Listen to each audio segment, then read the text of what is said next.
What's going on? I am Nando. Tink, tink, tink, tink, tink, tink, tink. And I'm DJ. Good evening, I am Diggins. And this is mostly Nitpicking, a podcast where every week we pick apart a piece of pop culture by looking exclusively at the details. Woohoo! I regret my choices. Yeah, I saw on the camera, DJ went, Diggins is doing a thing that I feel like, DJs, I feel like if you don't know what the movie is, you can kind of figure it out. Diggins is, I think, comes out of nowhere a little bit. But it's such a huge part of the movie. An enormous part of the movie. It's what I knew he would pick, too. That's why I didn't take it. Really? You thought I wouldn't go with the Russians? Or Norman Reedus? Like what is a Norman? Inexplicable Southerner? Give me your best Norman Reedus, Nando. Okay. All right. Hey there, Sonny. I don't know. I don't watch those Walking Dead shows. They stink. Come on here, baby girl. Get over here. Yeah. Ooh. Okay. Okay.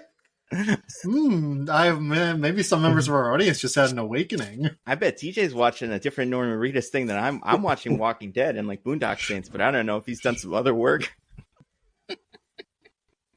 Hey, you know, he's obviously those were very prolific actor. As far as he's been around. If you those were his famous lines from Death Stranding when he's holding the baby. Oh, it's a yeah. joke. He's in those. The other one is what's his name? The guy, the main guy who's in all of them. John Wick. He could have done his voice. He's got a voice. We all love it. I wouldn't want to spoil the movie. The don't want to spoil did. that he might be in it. Yeah. But we're going to talk about Ballerina from the World of John Wick. Actually, it's from the World of John Wick. Ballerina. Yeah, I know. Worst title of a movie. It's great. From the Book of Saw. That's the only one that's worse. We're going to have to do Spiral one of these days. But yeah, Ballerina from the World of John Wick. Ballerina.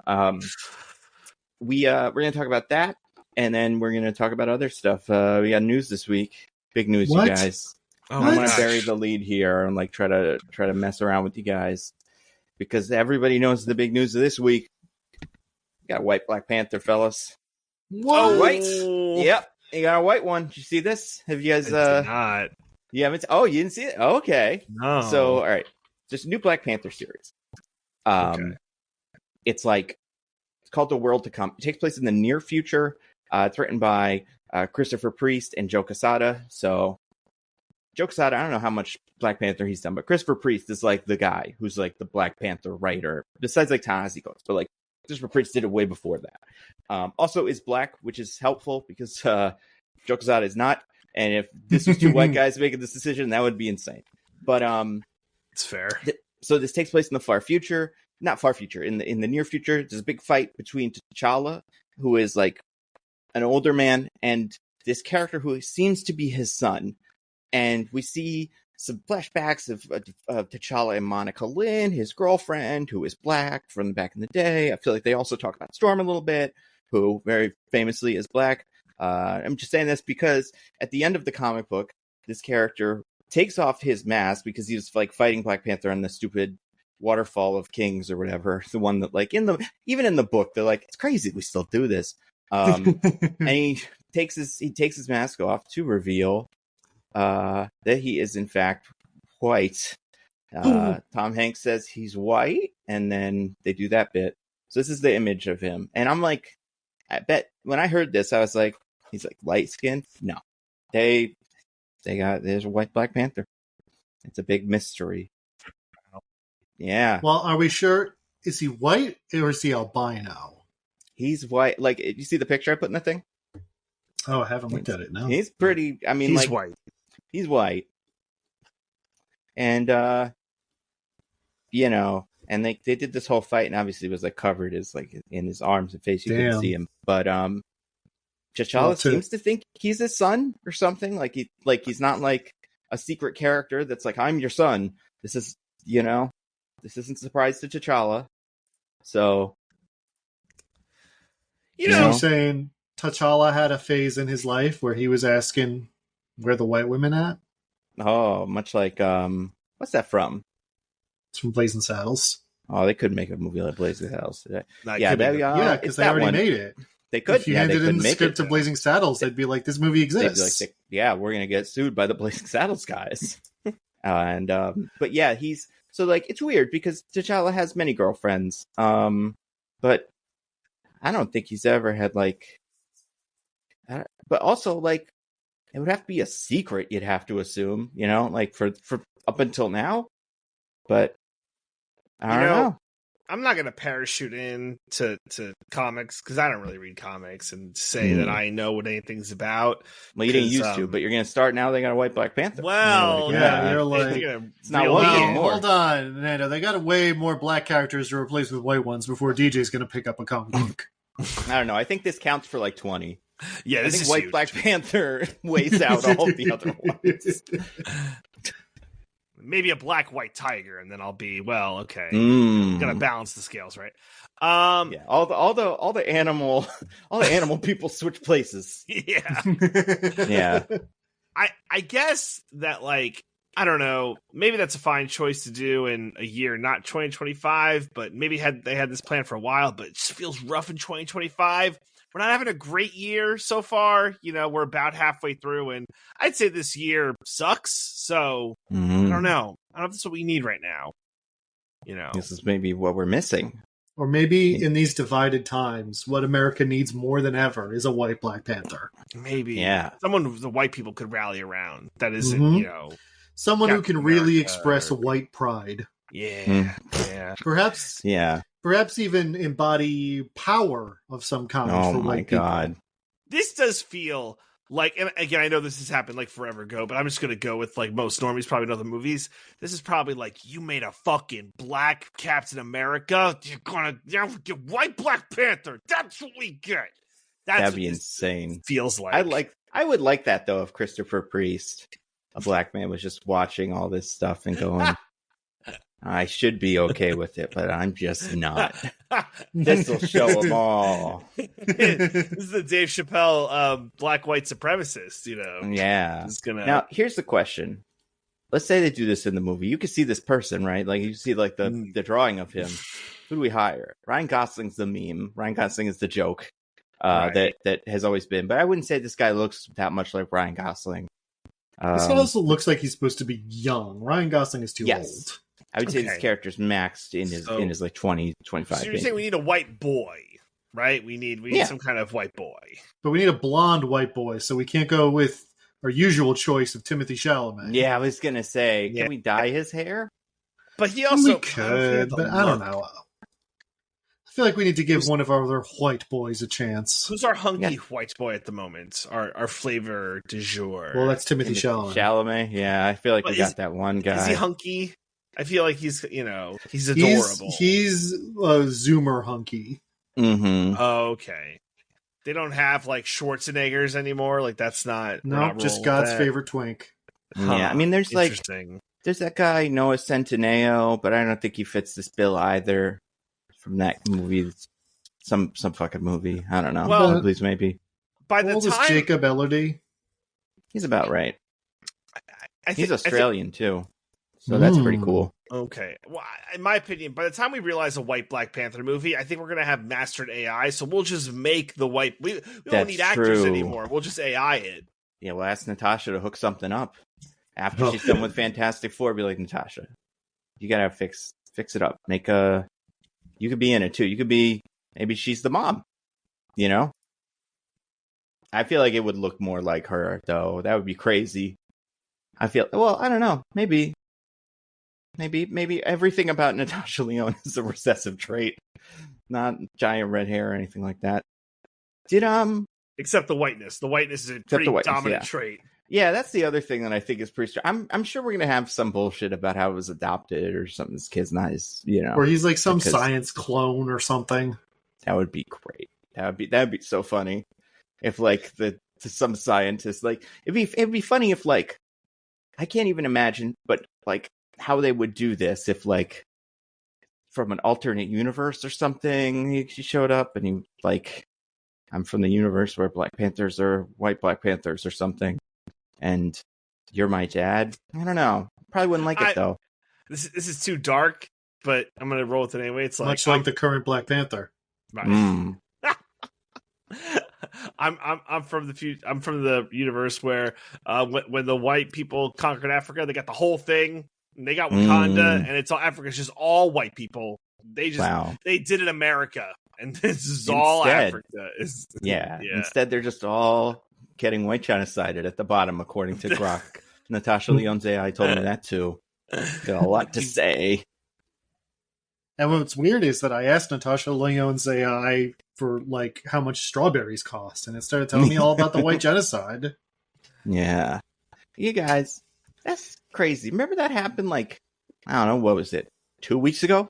Maybe? A couple weeks ago, yeah. When the white genocide thing happened on Twitter, and it was really funny. When all the whites got genocided. And then a week later, last week, was the Elon Musk thing, and that's gone. Nobody cares about that anymore. And now they're doing tanks and stuff. This is crazy. Yeah. How is anybody supposed to know anything? Like, you can't even... That's the point. Yeah, that's true. Did you see the big sexy horse from Zootopia 2? No. I'm going to show you this horse. I believe it immediately. I'm going to show you this horse, and you're going to be like, oh my god. This is a big sexy Googling. Horse. I'm sharing it. It's in the chat. This is I haven't looked at it yet. Is it more or less sexy than the tigers? More. This is the mayor of of the city, I guess. Oh. You're gonna hate it, Diggins. Oh my god. He's like Fabio-esque. Yeah, apparently he's an actor turned politician in this, so. Oh. Yeah. If like so they never got to run that arc of BoJack Horseman if like BoJack Horseman ran for mayor or some shit like that. That's true. Yeah, do you think who ran for governor? Was it Mr. Peanut Butter? Yeah. Yes. Yeah. I think BoJack could do it. I think he could run for mayor of New York right now. Yeah, probably. He slot right in among the. Gonna say, know, there's apparently roughly 50% of the primary voting population who would be all for a BoJack Horseman type. Mm-hmm.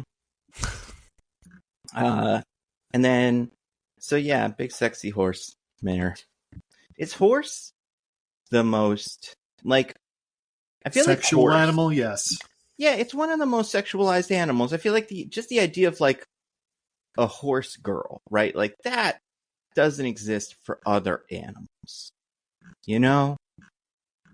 It's like a way of life, you know, to be like a horse person that does horse things and stuff. Yeah. I guess there's people that are like really into like dogs or birds or whatever, but those are like pets. I'm thinking like, yeah, like this is an animal. Well, a horse can be a pet. Yeah, but aren't they though? I don't know. I wouldn't say horse is a pet. It's like still a steed. Yeah, ride it. I don't know. I don't think you can ride a pet. I think it's a different thing. It doesn't work for you. Small child could ride big dog. Does that not work for you? That would be pretty cool. No, if it can, then yes, for sure. Some dogs are huge. Too big, if you ask me. They should be mayor of Animal New York or whatever. Who was the old mayor? Was it that lion? Yeah. Yeah. Wow. They really got to get it together. This is a very like, oh, they look presidential. It's a presidential looking animal. Ooh, it's a big giant horse. Like, that's true. There's probably like what would the opposite of a horse animal be? It would be like an earthworm or something who has a lot of good ideas, but nobody takes seriously. You're like a cockroach. Well, again, the whole Zootopia thing is they're all mammals, except now there's also reptiles, I guess. Now it's still. Yeah, but he doesn't wear clothes because they fucked it all up. They did a bad job. It's not good. But, you know, maybe good. Only the reptiles don't wear clothes. Maybe reptiles are nudists in the Zootopia world. There's already nudists in the Zootopia world. Yeah. Right? They go to like the nudist colony in Zootopia 1. Yeah. Oh, yeah. Yeah. Right. I forgot about that. Right? I forgot most of the things that happened in that movie. They went to the DMV at one point, and then the bad guy was secretly Jenny Slate. That's all I got. I remember lots of things that happened after that movie in certain comics, though. Yeah, I know that way better than this. I also know, I'm not positive about this, and I'm going to try to do some research. I think that movie has Disney's first openly gay couple. And it's the two, I think they're gazelles that she lives next to that argue one night in the credits. They're both women or something. So that's interesting, isn't it? Yeah. Zootopia came out before Finding Dory? Yes. Yeah. Okay. Well, yes, Good. but also the Finding Dory openly gay character is not. There's nothing They don't gay speak. about it. Yeah, this one is two like moms? It's not two moms or whatever. It's No. two moms with like a kid in Finding Dory, but they don't have lines. They don't talk. Okay. So Yeah, like, it could there's just nothing be to a say that woman. they are together. Okay. Yeah, this one like I think because they have last names that are the same, you're like they're married or something. Well, but what about in Onward when that Cyclops police officer is like my Mhm. wife? Yeah, well, this was far before Onward. The only thing I feel like that would maybe crack the glass on that one would be whatchamacallit, like be close to Gaston LeFou, but I think this came first. Yeah, so that's pretty cool. Also, LeFou's in the closet, so well, it's not openly gay. he dances with a man or kisses a man or something in the live action one, right? Yeah, the dances. I think. I don't think he kisses. There's We couldn't something. have that. It was like 2017, Nando. Yeah. We didn't even have we didn't even have a Black Panther in the movies yet. Now we're getting a white Black Panther in the comics. It's true. Wow, how far we've come. Look at how far we've come. And you know what else we got? We got a girl John Wick or whatever, And I know Whoa. people There we think I'm go. saying that about like, oh, she's an assassin. Nope. She's a John Wick. She dresses like John Wick, hangs out with John Wick, does John Wick stuff. Her So movie we're gonna is talk from about the world of John Wick. From the world of John Wick, yeah. We're going to talk about From the World of John Wick, Ballerina. Closer, tiny dancer. I cannot stop doing that in my head. Not that, but just like From the World of John Wick, Ballerina. Like that, like, must have seen her. Well, it's just you keep thinking Getting of your that guy favorite with the movie, nice Kingsman skate. 2. I do think about that movie. Remember he was in that movie? Yeah, that's why I said a that. lot. Yeah. Yeah, he's in that Mhm. movie so much. He like You were kills like, a this is- guy. He Mhm. does. He kills the guy with karate chop. Like he does like a big like kick through midair and then like smiles at the camera and winks at us and then kicks the guy. That's awful. I hated that so much. And I like Elton John. I've seen Elton John in concert. Like I think he's cool. But man, How many times have you seen Elton John in concert if you count every time you watch Rocket Man also? oh well, I mean many times, but I've seen him live in concert one whole time. And he's a showman. I love him. I love me some Elton. He's not in this though. He should be. Was there not too many needle drops in this from what I can remember? If there don't were, think they would so. have to take Not place really. in whatever year this takes place in, which is like whenever the first John Wick takes place, No. because they all happen right after No. each other, don't they? Oh, Like, I don't Well, think there's any yes. time Like 1, between 2, them. 3, or Yeah, I guess you're right. Yeah. So I think she's still in like 2014 or 2015 or something like that. yeah, it's fair.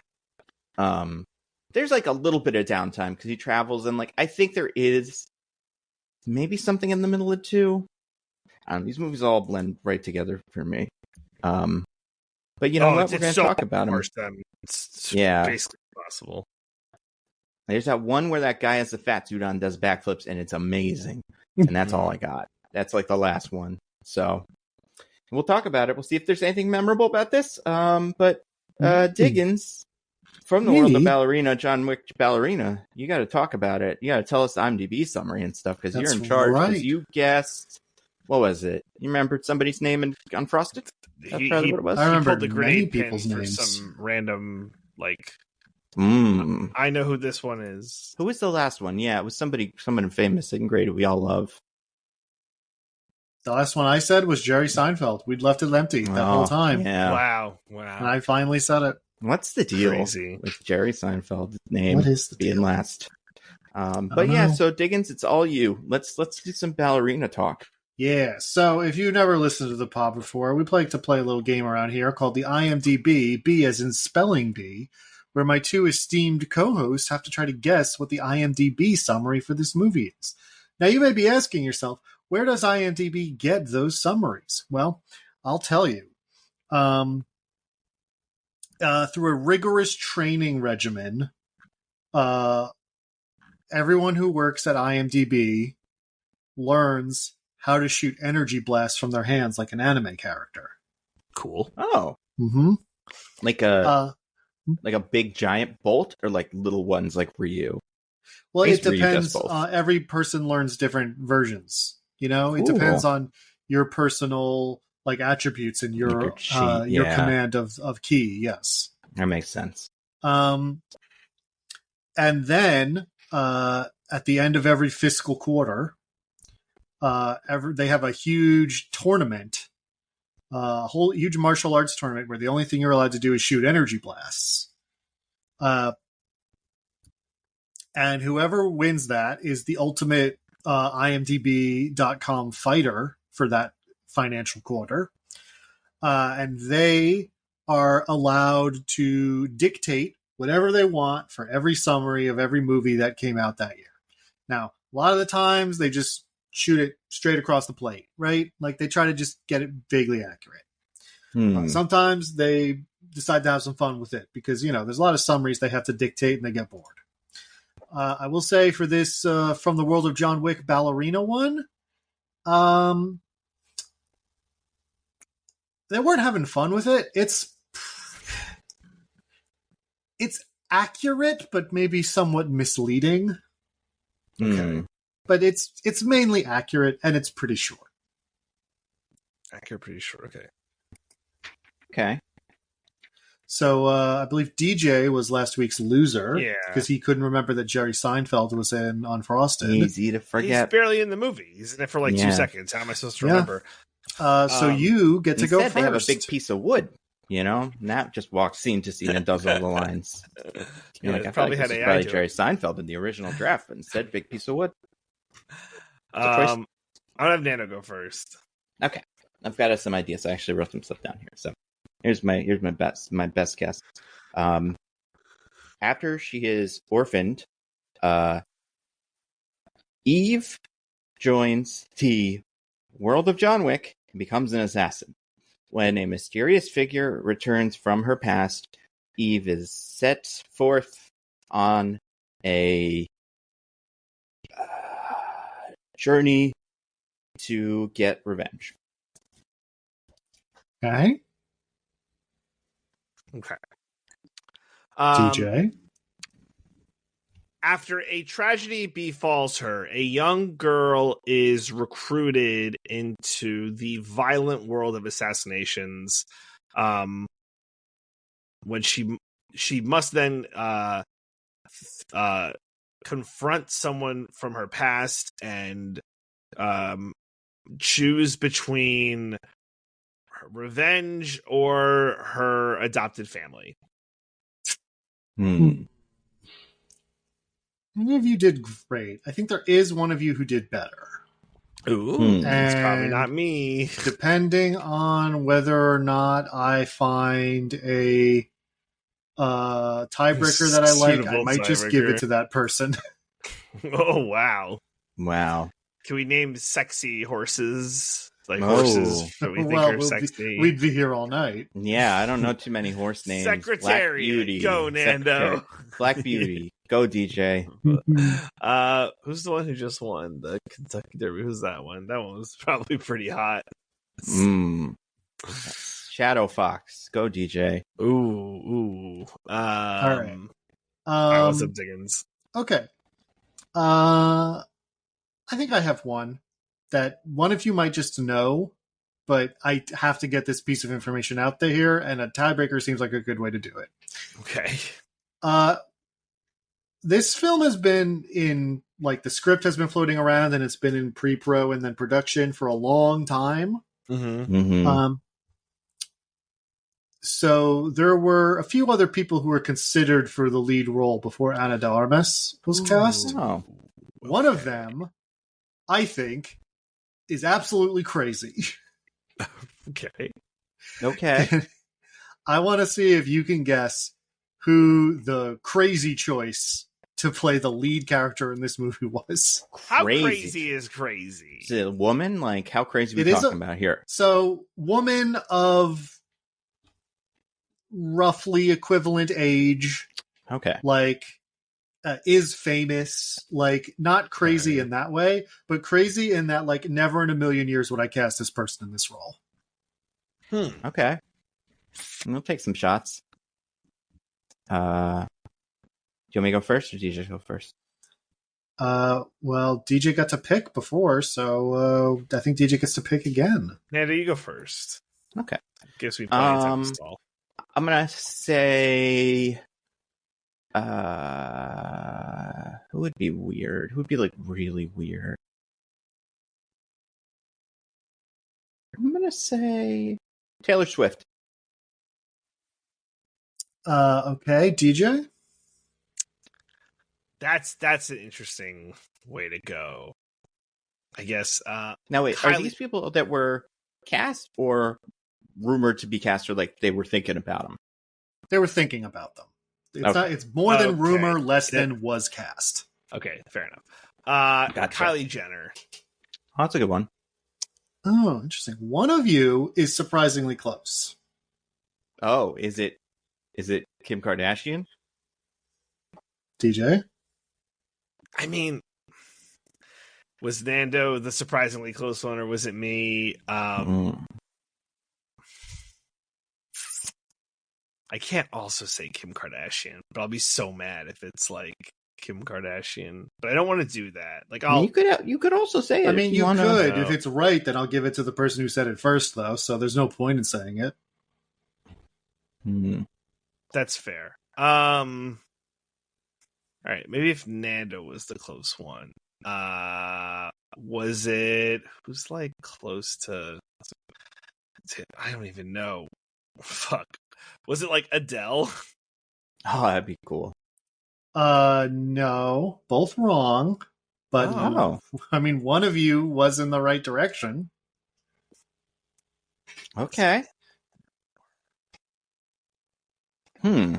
I'll tell you which one was in the right direction after this next round of guesses, if neither of you get it. Was it musician or someone in the, influencer? Okay. DJ, you said Kylie Jenner the first time, right? That was your... Yeah. I don't know who the rest of them are. And this person is like a household name, Diggins? Like you absolutely 100% know them. Your parents probably know them. Like, very famous. Okay. And you saying same age as Ana de Armas?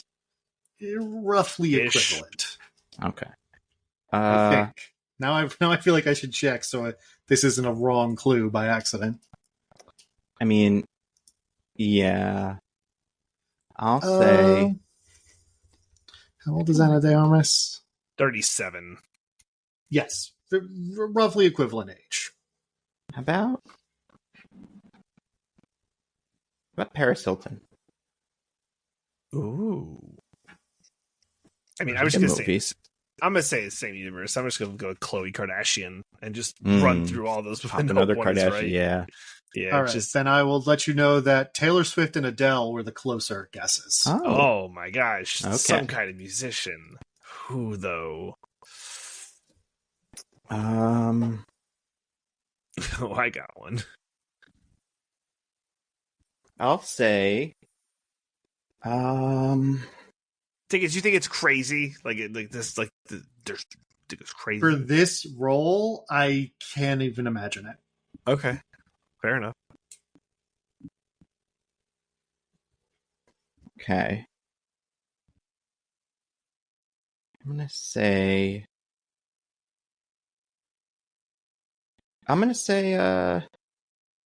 fuck's her name? Ariana Grande. Okay. Kind of funny. Is she 30? Like, I don't even know if she's 30. I feel like she's got to be 30. She's like a teenage star back in the day. Well, my guess is Beyonce. Oh, that'd be incredible. Beyonce is definitely older. Ariana Grande is 31. Yeah, what's Beyonce, 40? She's got to be 45 at least. She's 43. Okay. Well, those are both Beyonce. wrong. Okay. All right. Was either of them closer for some reason? Kind of getting further from it. Is Taylor Swift currently the closest either of us have come? I think we're veering into a question that I'm not qualified to answer with that. Nice. Okay. All right. Let's go. Okay. Oh, I got one. Well, I got two. Oh, fuck. I don't know which one I want to do. I'll do the weirder one. Miley Cyrus. That would be crazy. DJ? Yeah. So I have one, but like I think this person is like an actress and has acted and could do it, so I don't want to guess that person. I think it's more like and definitely I'm gonna say I don't necessarily mean has never acted. I mean I think is a crazy choice for this role. Now maybe they've never acted, but I didn't say that. I'm just gonna go for it. Rihanna. Oh, that'd be good. Right? Like this No. isn't crazy enough. No, both are wrong. Neither- Battleship. Yeah, She and, was in Battleship. yeah. And Ocean's Battleship 1 and Ocean's 8. That's right. Yeah. She was the hacker. Yeah, but maybe she couldn't Yeah. do actiony, flippy things. So wait, was one of those still wrong? They're were all both wrong still. Okay. I'm gonna try my other one then. Lady Gaga. Oh, DJ? she's acted No, she acts all the time. in all She doesn't singing do like things. karate and stuff. Usually. And DJ, I already clarified. I never said has not acted. I know. I'm gonna go with. I want to go with. Well, I really should have had this, shouldn't I? I mean, there's no way it's like any of the actual like young people. Like it's not like Sabrina Carpenter. That's just like there's no way. Yeah. Roughly She's too young. equivalent in age. Yeah. Yeah.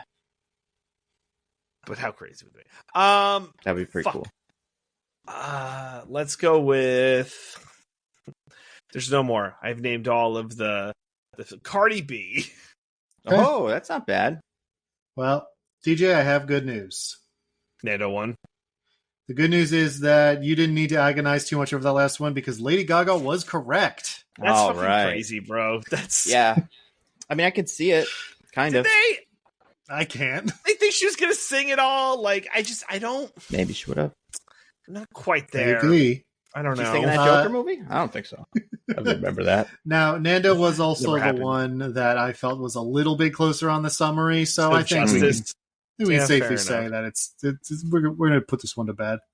Wow. The actual IMDb Suck it summary, as dictated by the best energy blast person, is an assassin trained in the traditions of the Ruska Roma organization sets out to seek revenge after her father's death.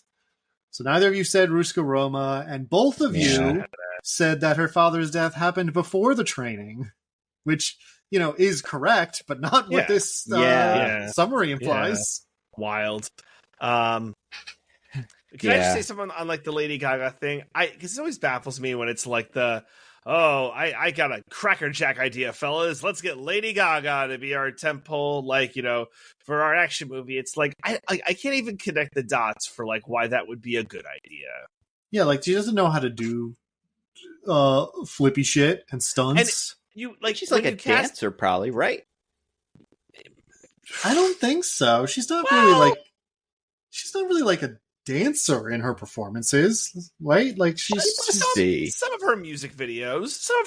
Yeah, romance and stuff. No, I mean, listen, I don't know what now- she's up to now, but You can make the argument that a music video you could take infinity time to like prep that, right? And like Diggins, I would probably agree with your premise. That's not what she's like known for amongst the normies. Like maybe your super fans like know that, but like I would say she does some dancing in her music videos, but like that doesn't correlate to go be our big action star with sniper rifles and such and throwing knives.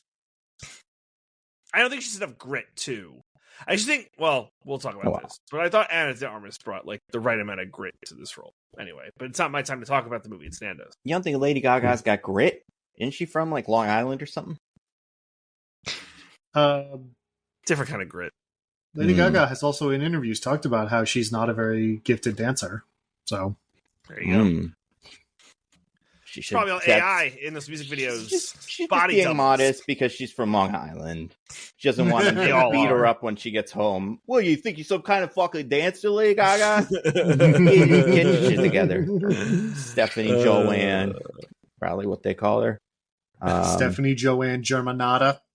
Yep. Hey, look perfect. at fucking Jeremy over here. Thinks she's all Yeah. high and mighty. She knows how to friggin' dance. Oh, Ballerina doing her fucking spinning plates on people's heads or whatever that is. She was from Manhattan, apparently, born in Manhattan. Okay. Good for her. Yeah. And speaking of good for people, Nando, as our Wow. winner, you Yep. get to tell us what you think of from the world of John Wick, Ballerina. Yeah. It's, you know what? I saw this movie about a week ago, so a little fuzzy in my memory, but I think overall my opinion has remained the same, which is that it is the worst John Wick movie, but it's still okay. And the plot of it is bad, and the ideas in it are cool, and I know a lot about like what it was originally and stuff. And like it's a bizarre story of what apparently is like a real Frankenstein script of like some ideas, and then it's dipped in other ideas and stuff. Now, that being said, I think that all that kind of melts away because all the backflips and stuff are pretty cool. And she's like, I think Ana de Armas is okay. I think the biggest problem with this movie, besides all the dumb plot stuff that is quite dumb, is that she is not given anything to do. Like, she just doesn't have like a vibe that I think is what kind of made John Wick work. I feel like this character needed like a second to just sit down and have an opinion about anything, and then you could go like, oh yeah, cool. You like, I don't know, something like, I don't know, but they, you know, when you take the dog out of a John Wick movie, it really is just a movie. But that being said, all this stuff is cool.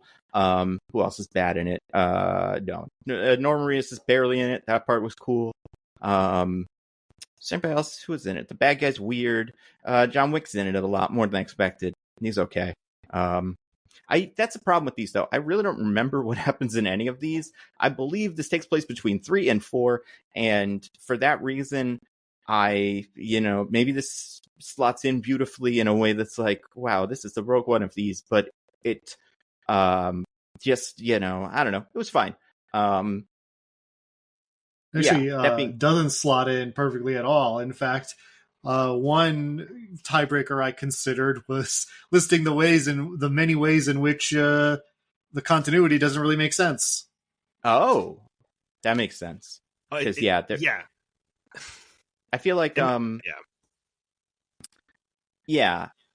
that I guess so that part is weird. Also, I don't really give a shit about the Ruska Roma. I didn't really like that in the John Wick movie that it's in, so I didn't really like it here. But you could do worse. There's worse movies you could watch in the world. And do I think people should run out to the cinema? I had a good time at the cinema because this movie was loud as hell. And it really is. My cinema was not full, so that was good. Nice, like, chilled cinema. But I do think this movie didn't do particularly well, so probably won't be there forever. So like, you're gonna go see it. Probably gotta go see it soon. But I was okay. I thought it was, you know what? Actually, it's good. It's like a top half of the year for me for sure. But it's worse than all the other ones because Ana de Armas' character is kind of boring. DJ, what about you? What'd you think of From the World of John Wick, Ballerina? Yeah, your assessment is correct in terms of this is the worst John Wick movie, and it's like still, like it's fine. I think for me, like I really struggle. Like, not only remembering, like, what happened in, like, a John Wick plot-wise, but, like, also, like, all of the rules in my head. I'm like, wait, but are, like, those the rules of a John Wick movie? And I understand how, like, some of it you don't really need to explain. Like, you could just have the old-school switchboard operators from the 19 whatevers. Yeah. Like, it's fine. They exist, and that's fine. But then, like, when they have the one part where it's like all the assassins are waiting in the Continental to assassinate, I'm like, that's not how the Continental works. I'm pretty sure. Wait, I don't remember. Is that how the Continental works? I guess it's how the Continental works. Well, it shouldn't be. The point is that they're trying to entice people to break the rules to sort of flush him out.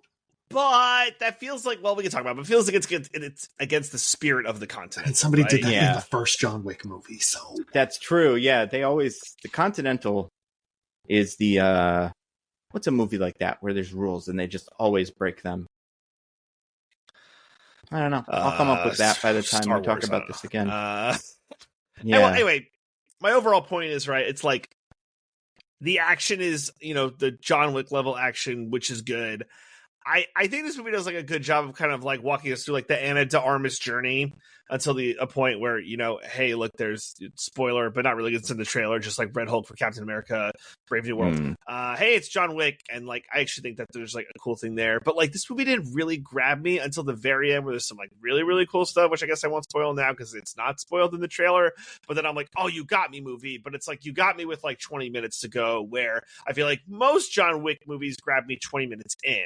So yeah, there's like kind of bones of a good movie here, but it takes a while for us to get there, and I'm otherwise like unimpressed. Like, I don't think they should keep making these. Like, I thought at the end of John Wick 4, Parabellum, maybe? No. I don't know. I think Parabellum is 2. I think it's Fuck like off, Parabellum was 3. See, I think it was 2 was Parabellum, and then they just gave up and went 3, 4. Because I'm pretty sure 4 was called Part 4. All right, let's see. Good luck to me trying to remember the John Wick movie titles. Oh, no, you're right. Plot. Yeah, Parabellum is 3. But 4 also didn't get a subheading. And 2 didn't have one either. So stupid. Anyway. Yeah. I had a point. Did you don't think they should make more of these? Oh, right. Thank you. At the end of John Wick 4, we were teased as to some other kind of movie with one of the characters from that movie who's in that universe, and like they were gonna get a thing, not Ruska Roma person. So like, if you are gonna make another John Wick movie, make whatever you teased at the end of John Wick 4 that I can't remember. I just know you teased something different than this. There were like 7 characters in John Wick 4 that it was like, maybe this is the next one. Ooh. Maybe it's the guy who's blind. Maybe it's the daughter whose dad got killed. Maybe it's the guy with the dog. I think it was the guy with the dog really comes out of that movie as like, I'm the new John Wick. And everybody who watched the movie is like, absolutely not. You did nothing. Like, you were so dumb. But I tell you what, it wasn't, the recast Anna de Armas from John Wick 3. That's not who we wanted to get a movie. So yeah, it's fine. Diggins, what did you think? So I watched this movie and I was like, wow, I can't believe I just watched the best John Wick movie. He's so funny, everyone. Am I joking? Am I? One of your classic bits. Is it? It's a bit. I can feel it. AI, Brock, is this a bit? Yeah. I mean, we must consider that unlike everyone else on Earth. I don't know what that means, Grok. Explain.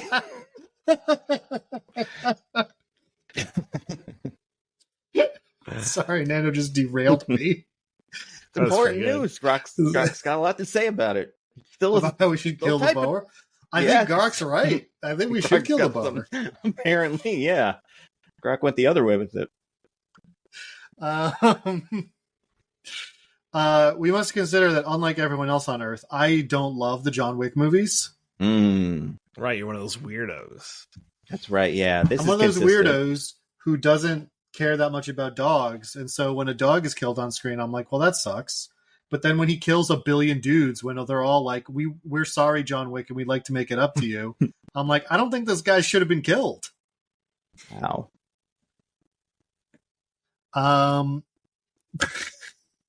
That is genuinely my fundamental root issue with the John Wick series, where I came out of John Wick 1 being like, I feel like John Wick overreacted.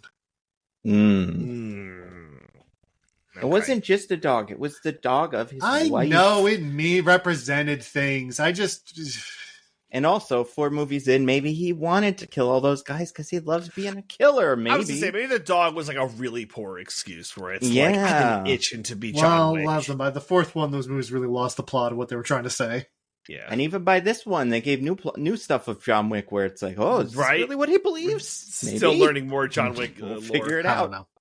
Yeah. Anyway, I mean, listen, is it actually as well made as the other John Wick movies? Maybe better than 3, a movie I think is actually pretty bad. I can't remember. What's 3? Oh, 3's the one with Halle Berry, right? Yeah. Yeah, one's pretty boring. It's not actually better than the other 3, though, besides 3. But I maybe like it a little more. Just because I feel like it's pitched a little more towards my sensibilities, particularly in the way that John Wick as an action franchise is very cool. Like, it's all, everything in that series is geared towards being really cool and like stylistic, and about John Wick being the most badass, coolest guy in the world. Whereas this movie is more, it has a lot of that sort of like cool sensibility because it's still a John Wick movie. It's also a lot goofier. Like, Ana de Armas in this movie does some straight up slapstick in ways that I don't think the John Wick movies ever do. And I personally have more fun with that. And so I had a pretty good time. I think the story is a total mess. You can really tell it was sort of like stitched together. They try to do a character reveal like 2/3 of the way through that doesn't work at all.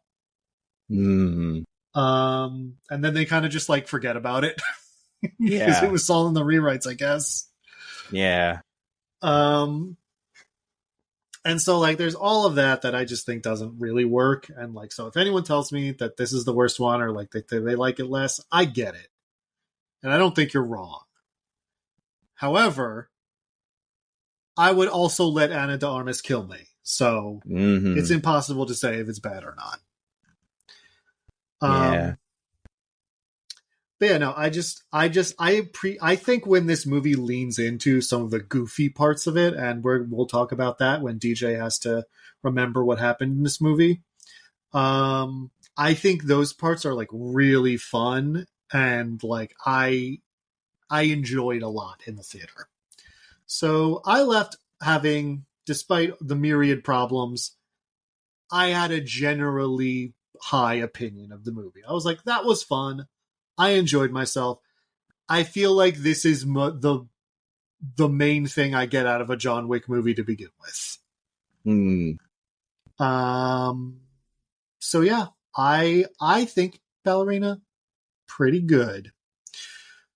But you know who else? What else is pretty good? Listening to DJ fumble his way through a summary because he can't remember anything.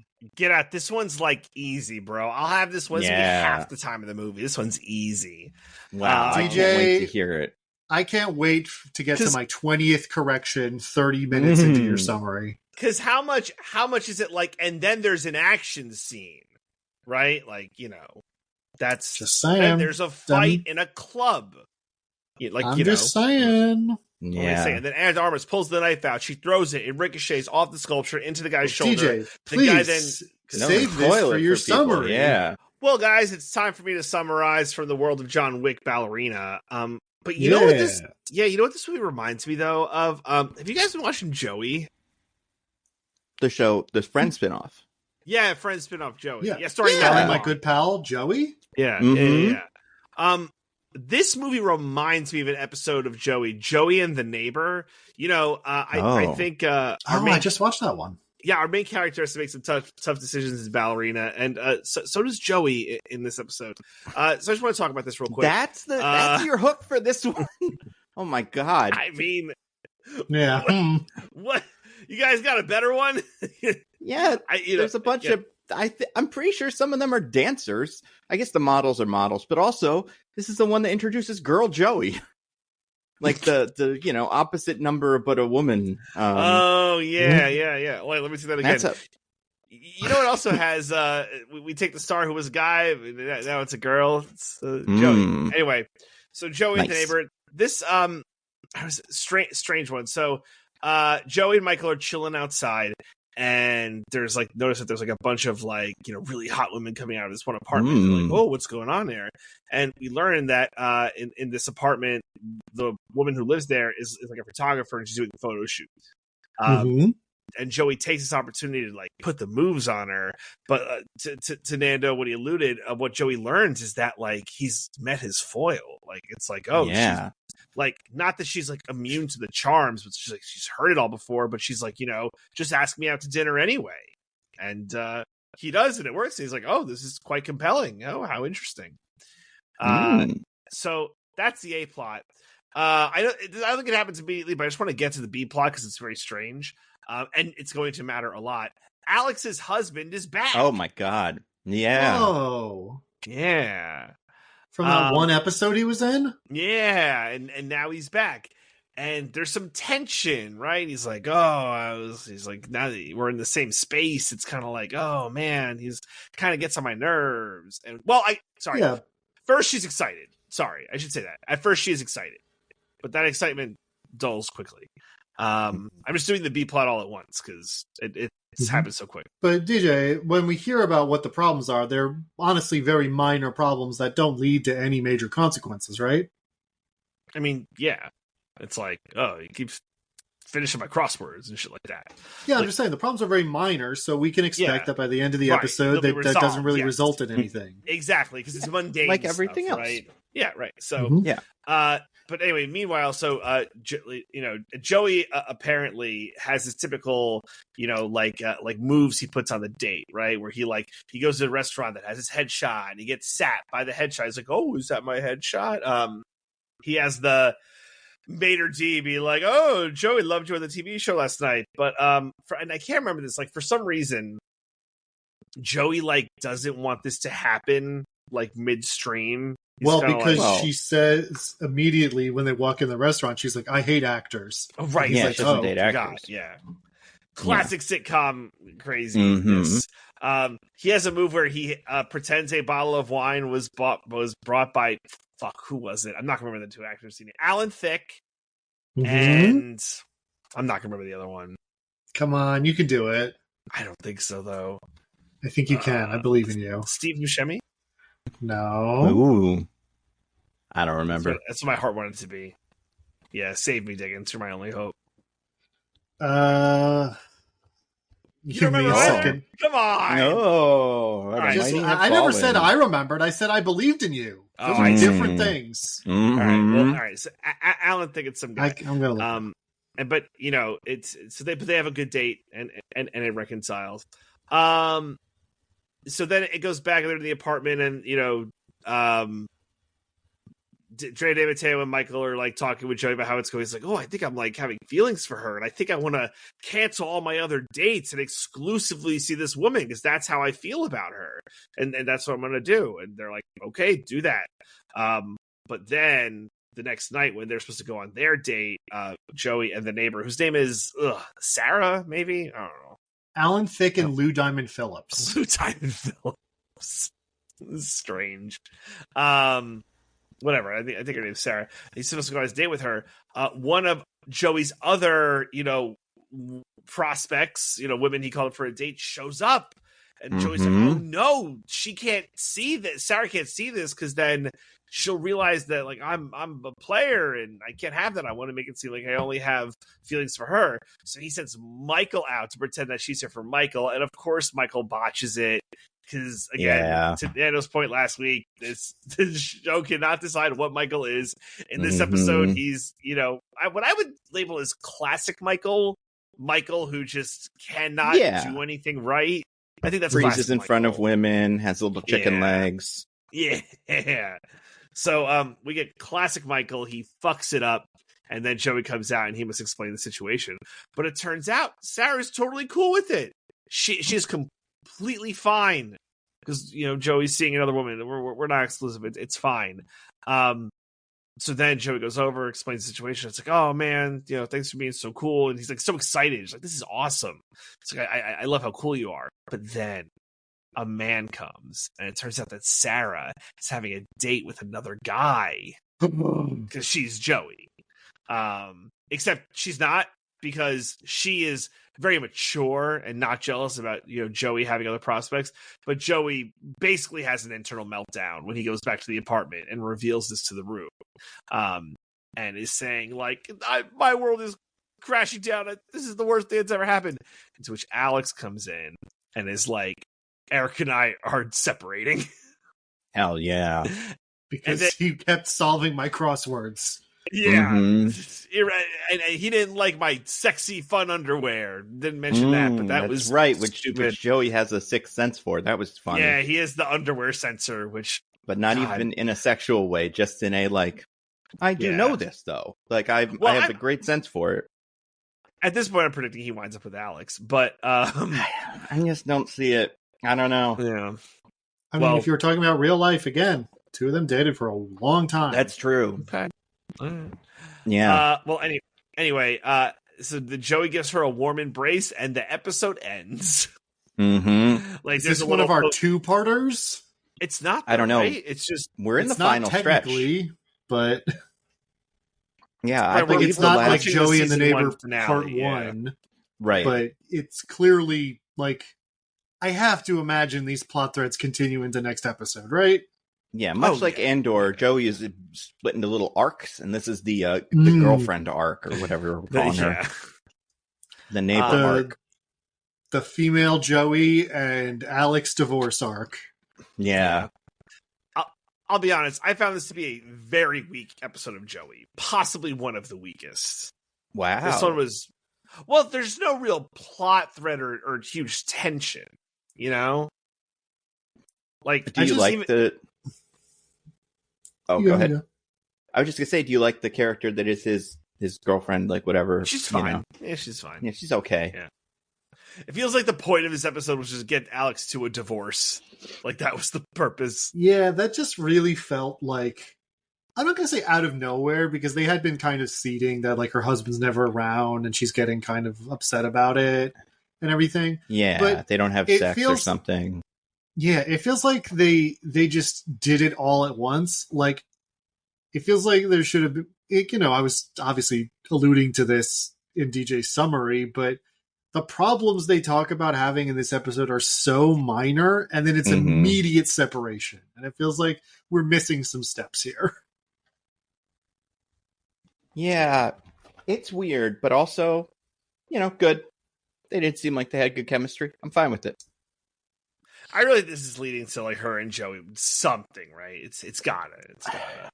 I could see that being the end Good. of the season, but I just don't think it's going to go anywhere. Like, I guess we'll find out we as will we find watch out. more Joey. And maybe the listeners will find out if, you know, it happens. We happen to get reminded of these Joey episodes that we're going to watch. Right. Yeah. Right. I do think my one question as the Friends watcher Diggins, has this Mhm. never happened to Joey before? He treats it like he's found a magical thing, which is like a woman who is okay with him and her not being exclusive. But like, I feel like in a decade in New York, that would also appear to Joey. So I don't think Why- that specific thing of like woman is okay not being exclusive or woman wants to be exclusive. He has had the like, oh, I'm surprised how much I like this woman who has my Joey interests yeah, before. right. Because this one gets like a bunch of sandwiches. He gives her a bunch of Yeah. subs. It's pretty good. Bunch of She's- are they subs? No, Nando, they're not. or are they subs. Philly cheesesteaks? Yeah, they're Philly cheesesteaks because she's from Philly. I forgot about that. Yeah, As the only Philadelphian on this pod, I think you should be ashamed of I calling know. your beloved cheesesteaks subs. I forgot it was. It's been 2, maybe 3 weeks since I watched this one. So I watched all of them in a bunch. And I like this one though. I think this one's pretty good because I don't know. This character's kind of there. I don't. I'm Really kind of strong with feelings about this one. DJ. It's like it's kind of just all set up. I feel like the next Yeah. episode is going to be all the payoff. Mm-hmm. Also, like, I do feel like my one problem with this episode is that I don't think the logic. So, like, he's not mad, or he's not worried that she's going to be mad that he is going on a date with another woman. He's worried that she's going to be mad that he set up a date with another woman because it doesn't seem like he wants to go on that next date with the other, you know, like the way I read it, right? Like, Yeah, he didn't intend to go on the date. so I don't think as Joey, I don't think Joey's like right to be, you know, mad at, but I do think that like what happened is different than what Joey happened. And then when the girl brings the next guy over and is like, oh, I'm going to date this guy. Joey's like, no, I'm not. Like, there's a bit where it's like, oh, Joey, now see, this is what you were doing. And it's like, this isn't what he was doing though. So I But understand that's why what he Joey is going to normally be does. at right. least. Yeah. And I don't know. Yeah, it's weird. Also, I mean, they've been on one Yeah, date one at date. this point. Like that Mhm. she's going on a date with someone else is like just incredibly normal. Yeah. Yeah. This episode wasn't very good. Was there any incest in it? I don't remember. No. Very little Gina Yeah. and Michael in general. Yeah. Save that for the finale. But yeah, Gotta save there's that only for like sweeps. there's 2 or 3 more episodes. I can't remember how many in the season 1. And this is like the end arc, is girlfriend stuff. So that's interesting. Yeah. But All right, well, we'll just have to stay tuned for the thrilling conclusion to season 1 of Joey. yeah. But until then, I guess we'll have to talk about John Wick Ballerina. Yeah. And DJ will right. have to talk most. It's easy. Oh, but right. So the wheel is still in I don't know, exiled wheel jail. Excommunicado, I think, is the phrase we would use in this universe. Excommunicado. That's what Ian McShane would say. Why isn't she excommunicadoed? Well, because she doesn't break any continental rules. Yeah, I guess that's true. Well, yeah, I guess she yeah. I guess technically not.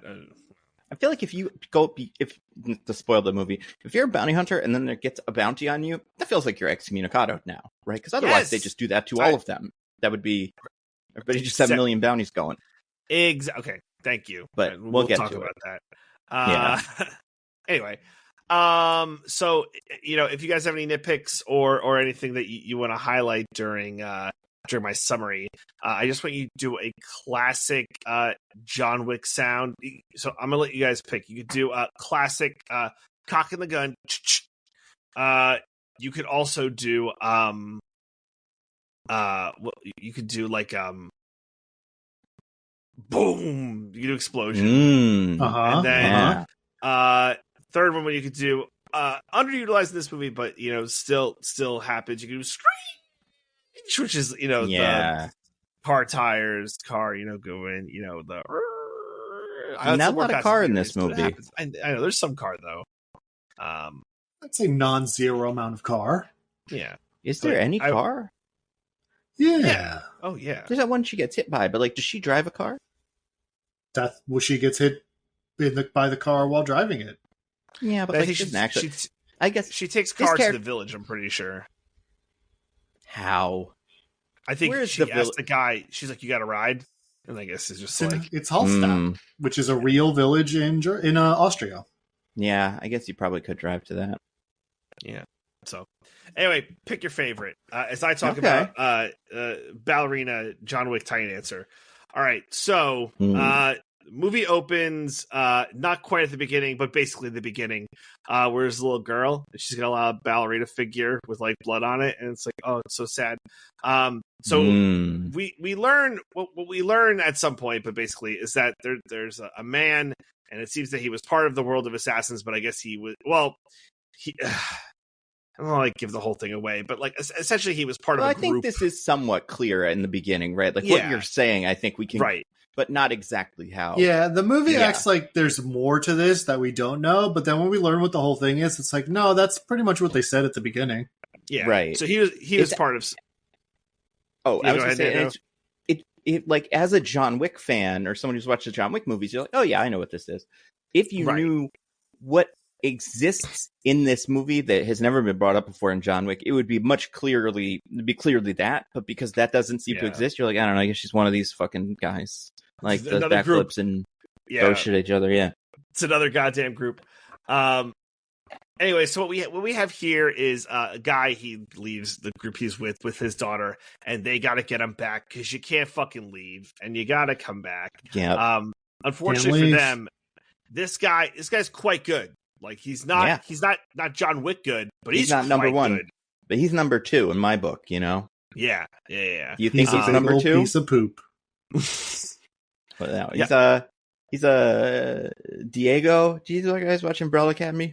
No.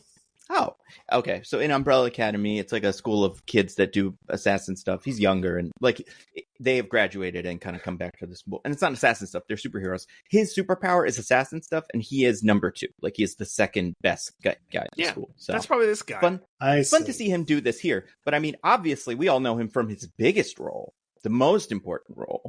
Which, when I saw him in this, I like started cheering. You guys, I'm sure you all cheered it as well. Because of that episode of Joey he was at. No, because of the way more important and podcast famous thing that he's in, like the Mostly Nitpicking Hall of Famer, Victory 2019? Suero from season 2 of Most Dangerous Game. Oh my gosh. So I feel like he's become like a stunt guy. I know he did training for this, but also he's just become one of those guys who can like fuck around and do some stunts. That's cool. Yeah. So I love that. Hope he got paid well.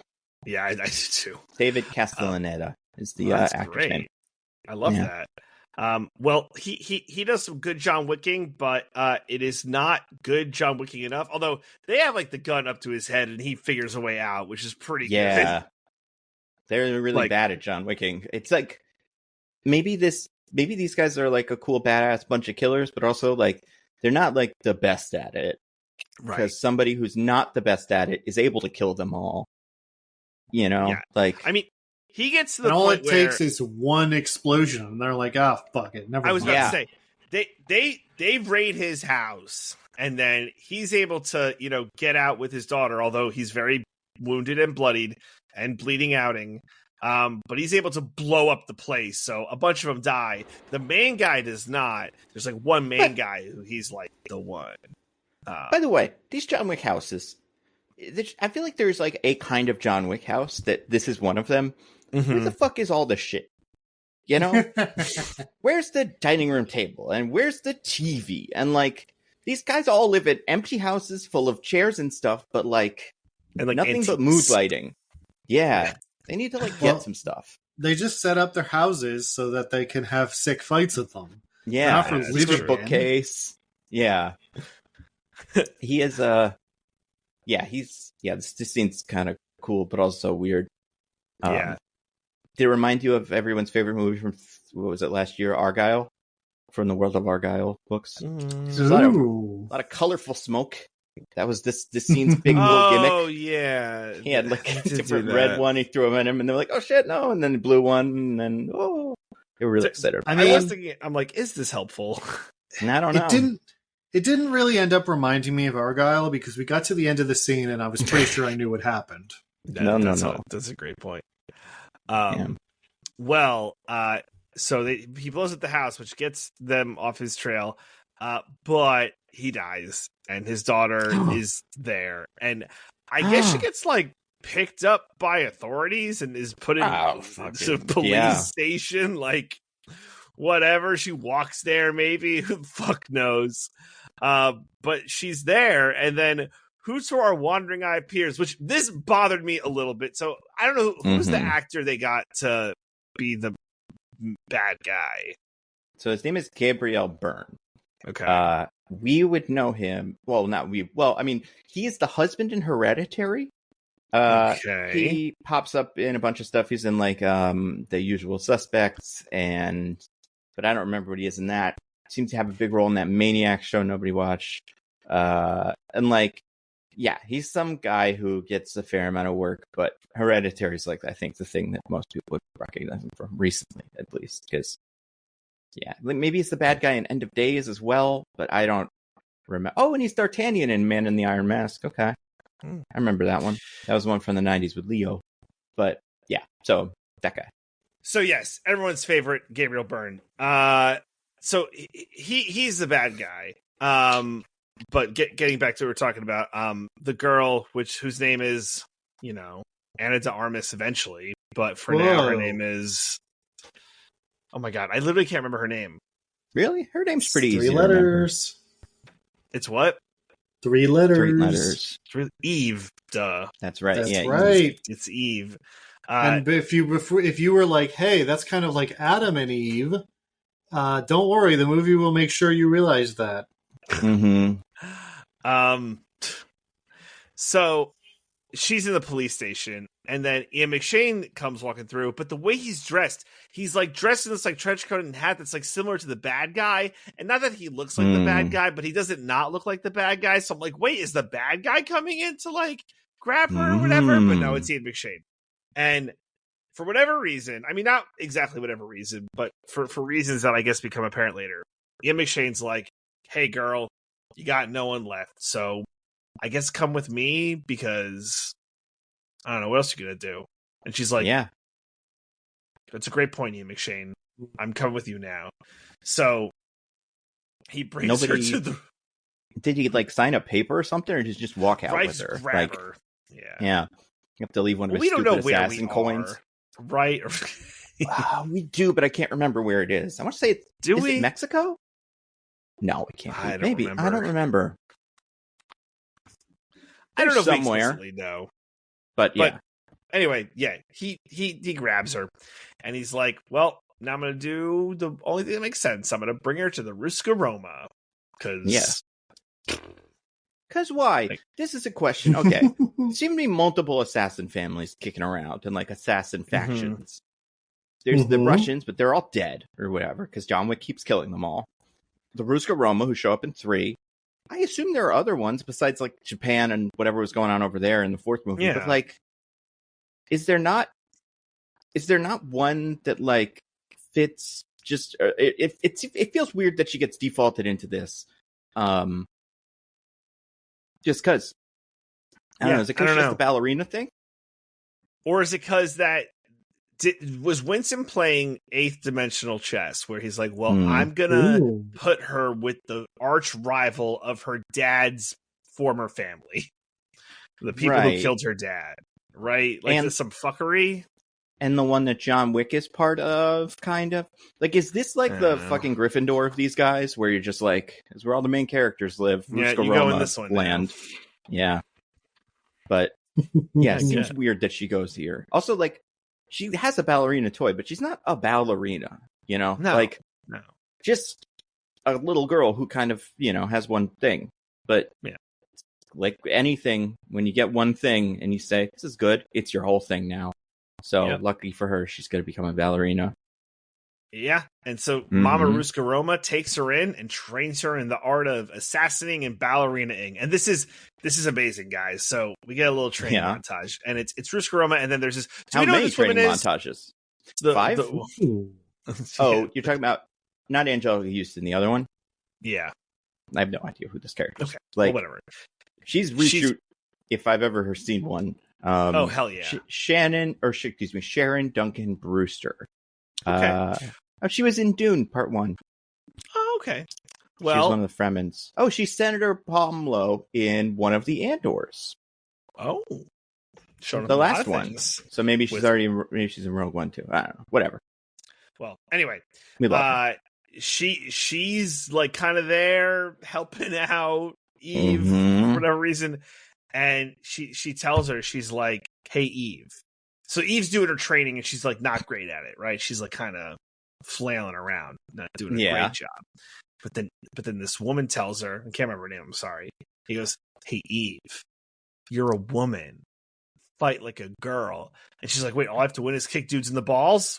Yeah. This character's name is Nogi, by the way. Okay, Nogi.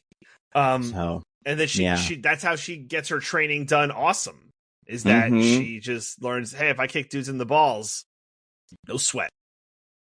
And like that's pretty handy, I guess. I just assumed for assassin karate school or whatever they're doing at this moment, you wear a cup to that if you're one of the guys. Right? Like just not even for that. Like you don't think that's going to happen, but just in case something else happens by accident. Yeah, you want to be safe. I did karate for a little bit when I was a kid. I'm pretty sure we had to wear cups. You definitely do. Yeah, it's very important. Yeah. So then she does her training good, and she's like, trained, hey, what kind of training, or what is she trained to be? Because I think this is fascinating in the context of the movie. I forget what it's called. Do you guys remember what the name of it is? Like what the Guardian role? Whatever. She's Vanala or something like that. One of those fucking words. I don't know. It's not Baba Yaga, but it's like Baba Yaga. It's like the one they used to describe her. Yeah, like the Guardians. Kikimora. Kikimora. That's right. All right. Thank you. So, and what the Kikimora are like people who are like protectors or something. They're not like part of the assassin network where they do the killing for money. They like do the killing for good or something. Yeah, they do the assassinating. They protect people from assassins. and don't kill, but also they do They kill. If They will kill. Yeah. Yeah. At that price point, she can kill. If you are a naughty boy, you get killed. Yeah, you get. Yeah, if you're not a naughty boy, you don't get killed. Yeah. Mm-hmm. So she's like, "All right, put me in, coach. I want to do this." And they're like, "All right, but you must pass one last test." And then they fucking just drag in some random woman who we don't know. She's not from another John Wick thing. No. She's just here. And she's just like mad. She's like, "God damn it, I'm a fucking test." And then, well, thank goodness Eve is better because Eve kills her. And then, I will say the line is interesting. "You know who I am? I'm you in 10 years." And I'm like, that's actually a pretty good line. And I'm like, is she? I don't think that's... You don't seem like you're part of the Kikimora then. Or are you? Like... Listen, the way this movie ends, that might be the case. That can't happen to everybody, though. Maybe it does. Maybe there's a lot of secret assassin cults and stuff that everybody's technically related to. But, like, I don't know. The odds are not great that's going to happen 5 times. The reason there can be infinite John Wick movies is because they can just peel back the onion forever of like new shit. They open new secret boxes of it. So now we have the Kookaburra, the anti-Kikimora, and then we'll have another revenge family. We'll have John Wick's brother. Oh, I can't wait for John Wick's brother, guys. That's gonna be sick. Well, there's that. You need a new guy and a new part of whatever, faction that they're a part of. And then you also need a new group of secret villains that are so fucking scary, you guys. Nobody even talks about them. And that's why they've never come up, is because everybody's too scared. They're like, you gotta worry about them. Yeah. And just mere seconds after other scenes ended in other movies, they blew those scenes up. Yep. They're so fucking sick as hell. Well, good for Eve. She passed her test. She gets to go on her first mission. And her first mission is protect some lady. Why? Doesn't matter. But really, protect her. Fucking protect her with what, DJ? Oh yeah, her gun with rubber bullets. What do you mean, DJ? We just had her kill someone with a real gun 5 minutes ago. The fuck is the point of these guys if we're not giving her a real gun? We're not testing her anymore. I assume she just exists in the world now.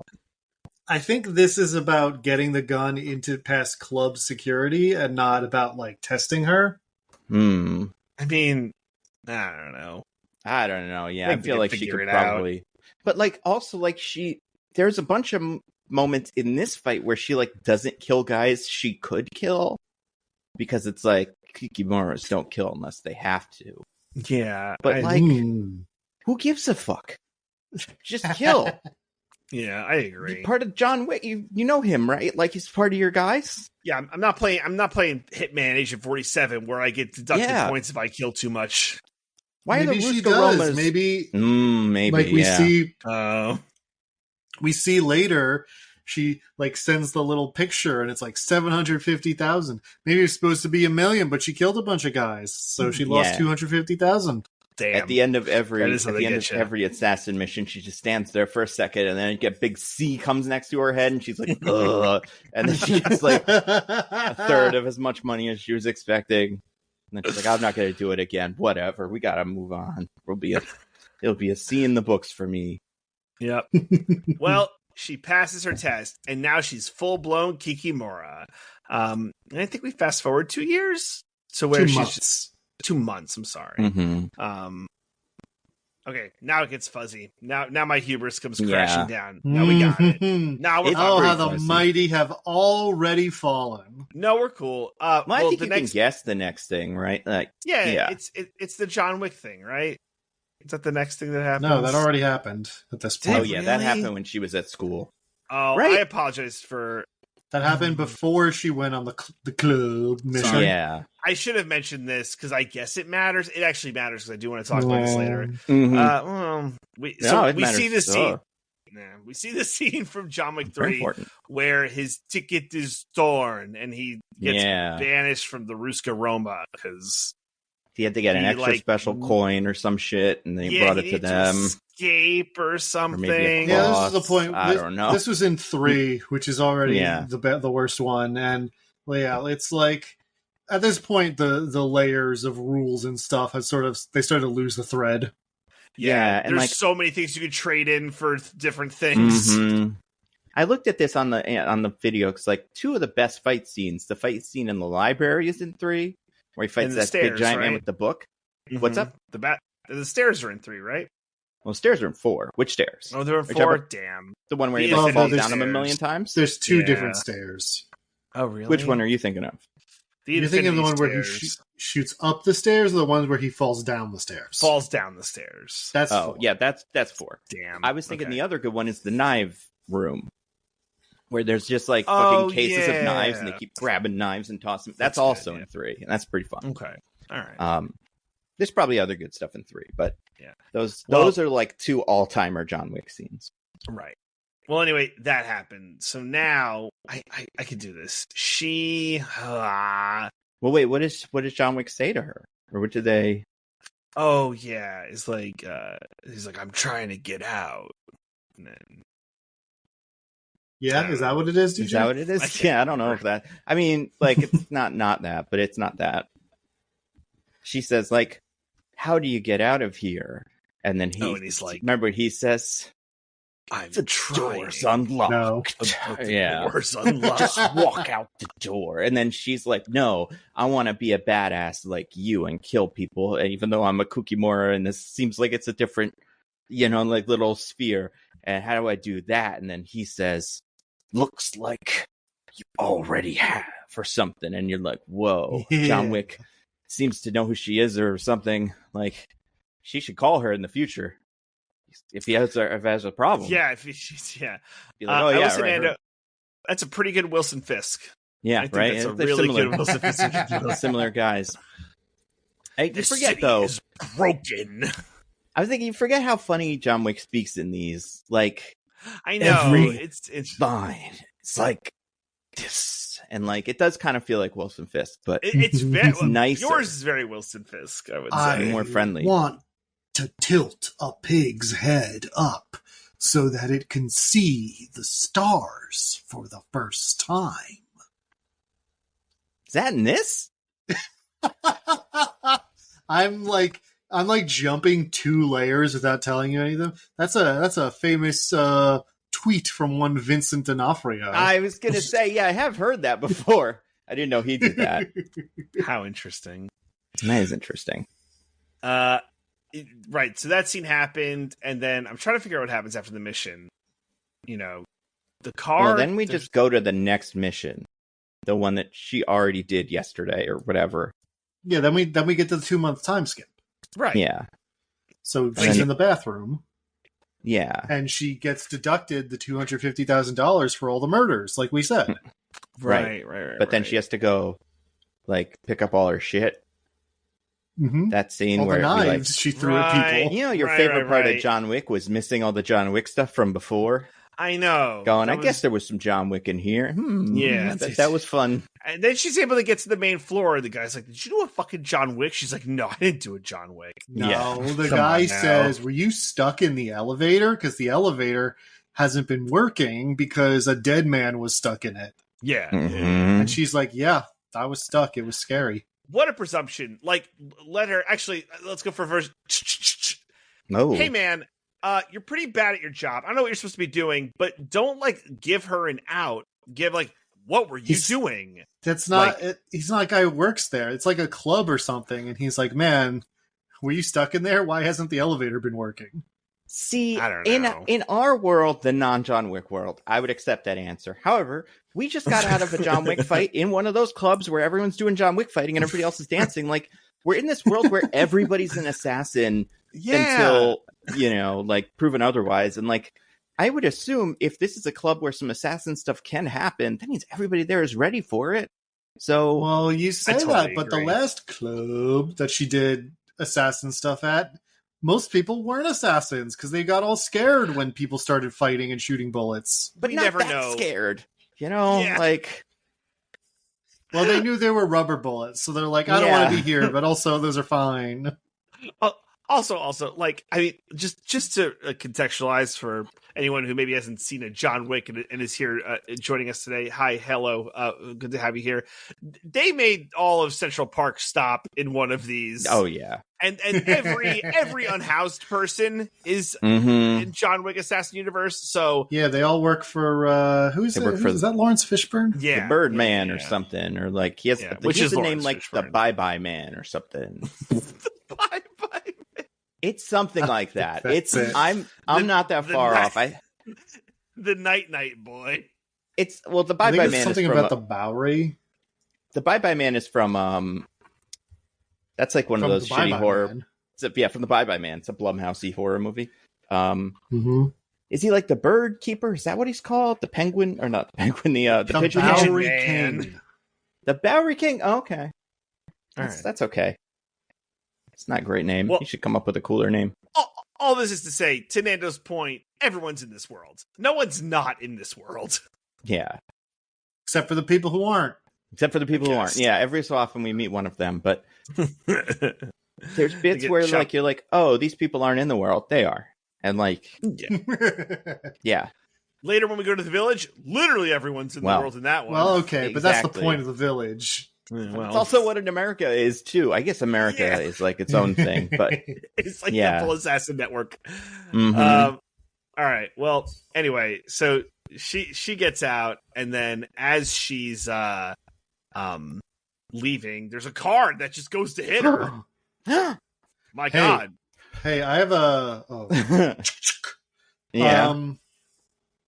Why? Thank you. It's a great 'Cause it question. knows how badass she is, and they got to hit her. But like, why? We need a good scene transition here. I don't know.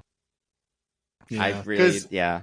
As established later, they don't know who she is. Mm-hmm. So it's not like they've tracked her down and they're going to get her. Was it Yeah. part of her mission that she just completed? I don't think so, because the director knows who they are Yeah. and is like, we don't mess with them. Right. Oh, man. Yeah, it's not So, like, like, she's why like, do they do this? That's a good question, Diggins. maybe they do know it's her? No. But then later, when the chancellor is all like, is surprised to find out who she is, like he didn't even think she was still alive or something. It's messed up, man. Yeah, I don't know. Um, Also, I looked it up because I knew I was right, kind of. Jason Mantzoukas, who is the assistant to Lawrence Fishburne in King? another one of these, is called the Yeah. TikTok Man. So he has a silly TikTok name. man. That's what I was Fair enough. remembering. Well, so anyway, this man goes to hit her with a car. They get into a good old fight. And then she sees, and I failed to mention this earlier. So the men who went after her father Oh, and her right. when she was a child, they had After like Victor Suero. Victor After Victory Victor Swirl. they had like X's like carved into their hands, like a little X, Or more like just, their on your wrists. by their wrist. excuse Yeah. me. There's a little X carved into their wrist there, and that's like their sign. And she Mhm. notices that this man who's after her, and why we do not really know, also has these X's carved into his wrist. So she decides to, after she kills him, to chop off his hand and bring it to the director and be like, "Yo, bitch, what's going on here?" Now, fortunately, we have already established in an earlier scene that she can't simply take pictures of dead bodies and, have them uploaded to a service that pays her money. So she couldn't possibly have just taken a picture of this hand. She was sending a message. I won't even take that as a nitpick, Diggins. I know, it's just silly. It Also, you neglected to mention she walks past a big ballet performance being headlined by Oh yeah, her old friend Tatiana. her old whatever friend her name is. Tatiana. Yeah. Hardly matters, I feel like. Sorry, Yeah. the like really confused, contemplative look on Nando's face as he said "yeah" to that really got me. Well, I mean, because as he said that in my head, I was like, oh yeah, she's a ballerina too. it doesn't come up. She never does like a matter. but like she has ballet skills No. as also part of her assassin skill set. They pretend it's about to be part of the first fight scene in the club when she does the sort of like plie to start. Mm-hmm. Yep. Mm-hmm. But then she never does any ballet for the rest of the movie. Mm-hmm. Yeah. Mm-hmm. Yeah. So, yeah. So, so she like she has a conversation with the director, and the spiel is like, look, I know these people went after my dad and me when I was a kid, fuck them. The director says, look, I'm not going to help you with this. We have a blood feud with them, but we're in like an armistice where we don't go after them, they don't go after us, and we're going to keep it that way, so don't go after them. I said so. If you go after them, this is going to be bad, and I'm going to get rid of you. And Eve is like, fuck that. So she goes to the next best person she can. She goes to Winston in the New York Continental. Ian McShane. But Lance Riddick is behind the desk, and to my amazement, I'm like, how? The Chronicles of Riddick? The Chronicles of Lance Riddick, indeed. They resurrect a man. Yeah, they. I'm just pointing out that DJ said Riddick when his name is Reddick. Oh, Lance I didn't Reddick. hear that. He'll always be. Well, I mean, he's not Cowron. He's Cowron in these. He's the only one of these because like sometimes these movies are like, "Ooh, is this like Greek mythology?" But like none of them have Greek mythology names except for him, and that's great.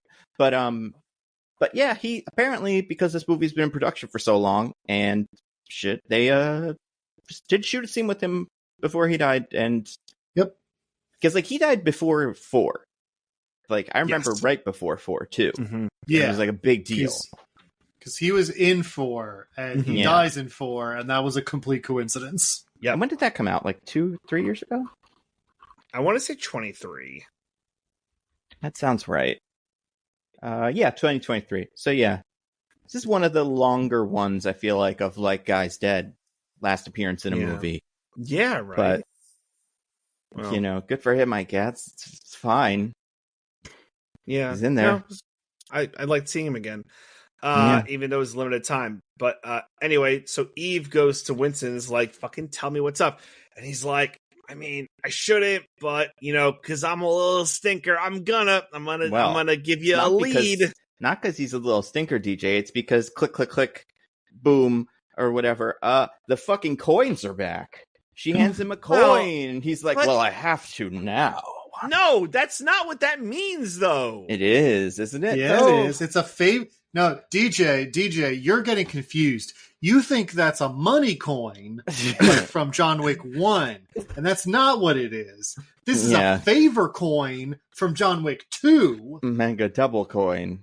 But when the guy shows up after John Wick 1 at the beginning of John Wick 2, and he like gives John Wick the favor coin, and is like, now that you're killing people again, I'm calling in my favor coin. I hate this shit so much, bro. It's so stupid. And definitely for people in the universe, don't accidentally like you switch them and like go pay for your assassin hotel stay with your favorite coin, because they don't know what to do with it. Doesn't the favor coin have blood on it or something like that? Wasn't that part of it? It's supposed to. Yeah, it's supposed to have either blood on it or blood in it. Maybe. Like I think maybe it's like I think it opens and takes some blood. Like you're supposed to do that when you give it to someone or when you take it from someone. I don't know. This shit's so dumb. Shit. Oh, did he give her this coin when how it's spent? I think the blood on it is spent favor. I think. Yeah, that's how you know, because blood doesn't wash off anything, as we know. Mm-hmm. Yeah. Right. Yeah. He gives it to her when she's a little girl, I guess, because he feels does. bad. Right. Yeah. Okay. So, man, I legitimately didn't clock that. Like, I thought she like paid for that at the Prague Continental. I don't know. She does pay for the coins. Continue, but this is the first instance of the coins being used for shit.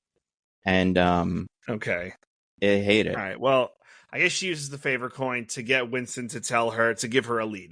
So he's like, there's a guy staying at the Prague Continental. There's a bounty on him, but he's part of the cult. You get to him, you'll definitely find out what's going on. She's like, great, I'm going to go to the Prague Continental. And she's like, it's not Norman Reedus, is it? And he's like, yeah, I'll never tell. And also he's like, hey, you know the Prague Continental, or not, he's like that. He's like, these guys, I'm pretty sure he knows this. They're they kill for fun, not for assassin rules, and they have no code. So treat them differently or the same as you've treated everyone else so far, I guess. And she's like, so, like, what do they do then? Like, what's their whole deal? And he's like, don't worry about it. Are they assassins? Do they take contracts? Can you hire them to do stuff? Why did they find me? And gosh. No, it doesn't matter. And yeah, she's gonna go to the Prague Continental. Mm-hmm. The Prague Continental. Cool door. Yeah, it's a big old door. She stays for one night. I was saying, screw it. Mm-hmm. She asks for a specific room, and if I run the Continental, I'm like, no fucking way. Absolutely not. You do not get to pick your room number, because she finds out the room number he's staying in, and she's like, give me the one right next to it. Which, by the way, bad call on you. How do you not know that it's even numbers one side, odd numbers the other side? You don't know that 315 is next to 315, could be a cross, and then egg is on your face, young lady. Mm-hmm. But yeah, if I'm the guy, I'm like, you do not pick your fucking room. I mean, I don't know. I feel like in the Assassin Hotel you can if you want to. Because, like, if you do try to pull stuff, they'll kill you. So, right, so what's going on with this guy at this point? Because I also think this is kind of confusing to me. He is hiding out at the Assassin Hotel. Yes. Does he have infinite coins? Are they putting him on credit? Like, I don't know. Maybe he's out at some point. Maybe he saved up a bunch of coins. Yeah. Why would he even have coins? Well, maybe also have coins. Maybe they're assassins, kind of. We don't know what they do. No one ever tells us. Yeah, like he's like, it's so weird. Was part of him going rogue, joining the Assassin Network, and getting a bunch of coins at a certain point. Yeah, that's possible. He was like, man, I like everything we're doing here, but those coins look pretty fun. And maybe a bunch of assassins show up in the town for revenge, like constantly, and they just like take all the coins off of them after they kill them. Mm-hmm. Well, Ned, you're going to make a point. You're saying at the some point is, so he's there indefinitely. That is his plan, is to just wait it out at the Continental. But he doesn't have infinite coins, I assume. Do they kick you out? Maybe he's found the infinite coin glitch. Maybe he has. But then also, there's guys waiting for him to leave because they're going to kill him. Yeah. Which, like, I feel like the Continental should have some sort of rule so people can't do that, right? Yeah. Otherwise, every lobby would be full of the other assassins. And then you wouldn't stay at the Continental anymore. Yeah. The Continental would be a place where you would get targeted. So you would stay, I don't know, Hilton Garden Inn or whatever. Probably a better shot. Probably all assassins there too. So like, everything's assassins. So yeah, don't go to Continental. What's the rule when you're like playing tag and there's like a home base and you're like the person who's can't just like hang around the home base and wait for people? Yeah. What's that rule called? Goaltending or no? There's like a more. I don't remember, but it's right. I think it's goaltending or something. Goaltending's like what it is in like other sports. The basketball is goaltending. Yeah, but like goalkeeping, go home. I don't know, but that Diggins, you can't do that. It's a great. Can't do that. Yeah, but these guys are all just doing that. Seems like bullshit. I agree. Also, how do you get coins? How do you get money coins? I don't know. By doing assassin jobs. But you get paid in dollars. There's always a dollar amount associated with an assassin job. Or does each dollar but there's also a conversion rate probably. Maybe they use $5 million as like a shorthand, but everyone knows that means like 50 coins. That makes sense. And if that's the case, they like give her the room, and she gives them 1 coin. They give her the room. I feel like if I'm them, you don't give her the room she asked for. Also, what are the odds the room is available? Like that too. Sometimes hotels are just full up. Also, she just walks out the window and does a window thing. Do these windows not lock? What are you it's a great point. Doing Continental? Like, people are gonna sneak in and stuff. Well, maybe, it's kind of like listen, we're the safe haven. We've got rules and stuff, but like, you guys are assassins. You're supposed to be able to, take care of yourselves on this sort of thing. Like, we're not gonna go through all the rigmarole of security because that's your deal. Lock your doors. Lock your windows. We don't provide the utensils and like elastic cords for you to set up your gun death traps on your door. You have to do that yourself. Yeah. Yeah. Also, real quick, I just want to make sure we all acknowledge, because we've talked a lot about John Wick's 1 through 4 and this one. Remember they made that Mel Gibson Continental show? I feel like a lot of the rules of Continental are in that, but nobody watched it because it had Mel Gibson. Yeah, I sure didn't. Because it had Mel Gibson. Before he was one of our Hollywood ambassadors. That's true. Now I'd be forced to. Did you see his message today? LA, it's crazy. It's got to stop. We got to put a stop to what's going on. So is the thing we got to put a stop to what's going on the protests? Yeah. He's like, we gotta get together and tell our president that he's cool and good and we all love him as much as we hate some other people who I won't specify in this message. Yeah. He's but yeah, he's back. He was trending on Twitter today. I was like, oh, cool. Of course. It's been a minute. But by the way, just getting back to it, another thing on this, so Norman Reedus is the guy, right, who's hiding out. Right. So there's a big old bounty on him, which we learned was put on by his dad, who's the cult leader of the cult town. But he doesn't want his son dead. No, he does. Like, he doesn't. No, he doesn't care about his son. It seems like he doesn't want. Right, he wants the kid daughter dead. But he also doesn't want his son dead. I don't think he. I think he doesn't care either way. Like if the son, if he dies, he dies. But he's like on life support. Like at the well, end frankly, I was shocked when that happened in the movie. Me too. Seemed like you didn't want his son dead by my read, but maybe a misinterpretation. Regardless, if you don't want your granddaughter, I'm jumping ahead, but whatever. Norman Reedus is hiding out with his daughter.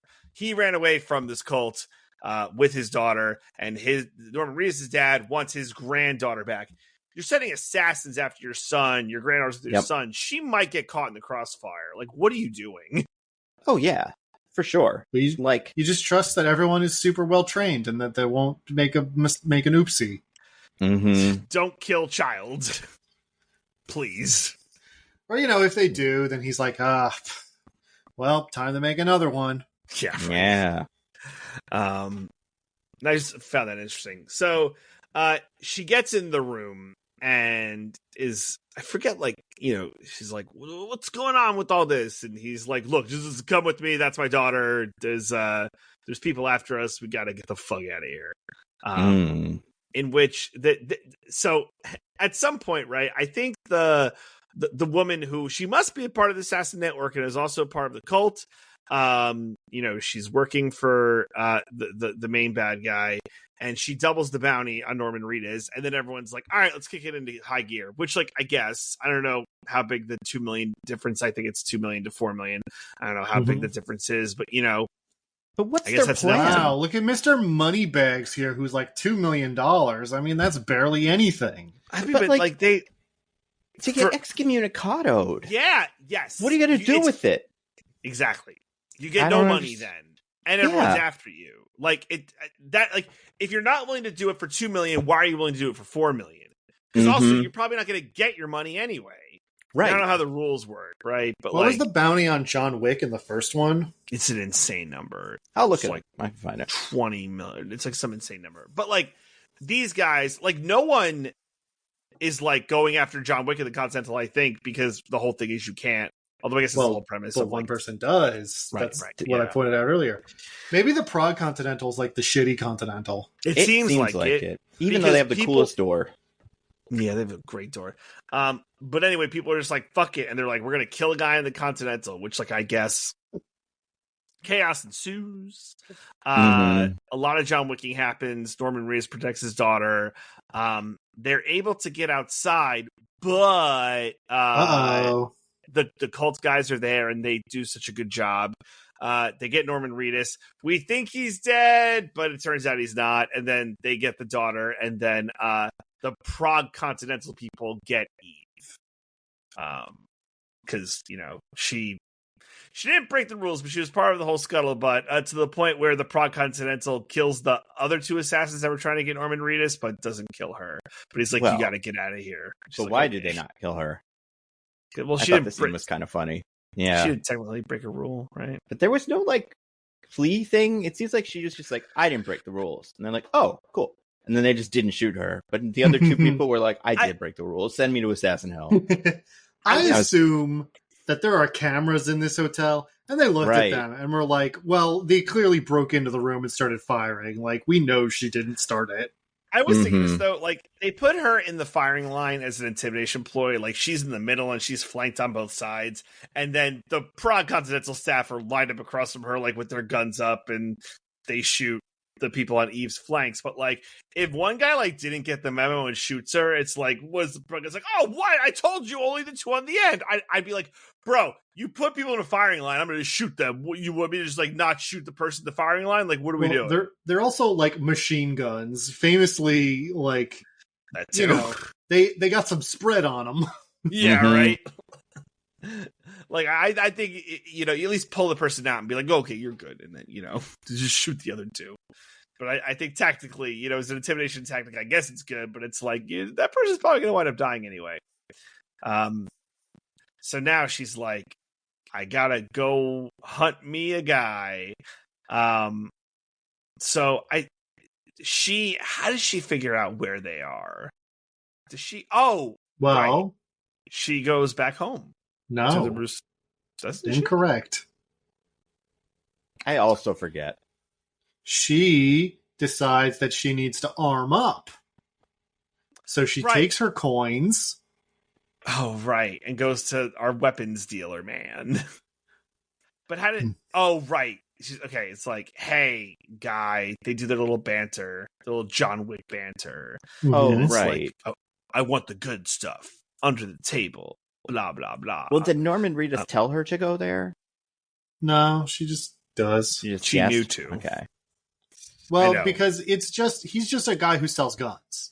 And she's like, do you know about these people? And he's like, if I did, I wouldn't say anything because I don't want to mess with them. Mm-hmm. But then in the middle of the gun scene, of the getting all the guns scene, a bunch of the cult people break in. Yeah, right. I was going to say real quick, this is our gun porn scene that we have every John Wick movie. There's a little bit of gun porn where what? You go. You finish. No, I was going to say, where they're just saying names of guns and what they can do and making it like, you want to fuck this gun so bad. But what I like about this one in this movie is that halfway through, they're like, oh, forget it. You don't care. And they just stop doing it and start an action scene. Comedically, very, very good. Mm-hmm. It was very good. I do want to... I have a thing here that says instant vaporization, just add grenade. Bro, I had a note for this too. Because this fight scene, I think, is so funny for multiple reasons, and is one of the scenes in this movie that I really liked because it is goofy in a way that John Wick often is not goofy. Which, first of all, as she's sort of hiding out as the assassin squad is hunting for her, she opens a bunch of crates of huge guns and is like, no, Pass on all of them. Couldn't believe it. Just takes a bunch of grenades and is like, I'm just going to have a grenade fight. Yeah. It's just so funny. And then also, when she uses the grenade in the fight, she throws some grenades at first, but then she's doing John Wick, martial arts fight scenes, but also occasionally she throws a grenade and then hides behind a metal door so it doesn't kill her. But it gets to the point where at one point she literally chokes a guy over a metal table and stuffs a grenade in his mouth, and because she's on the other side of the table, she takes no damage whatsoever, and he is literally vaporized. His body ceases to exist. He was on the table side of the grenade. She was, or the grenade side of the table, and she was on the table side of the table. So, and you might be thinking like, it's just a table, it's just wood, right? Like, no, it was a metal table, and that means it can take as many grenades as it wants. mm-hmm. Sure it does.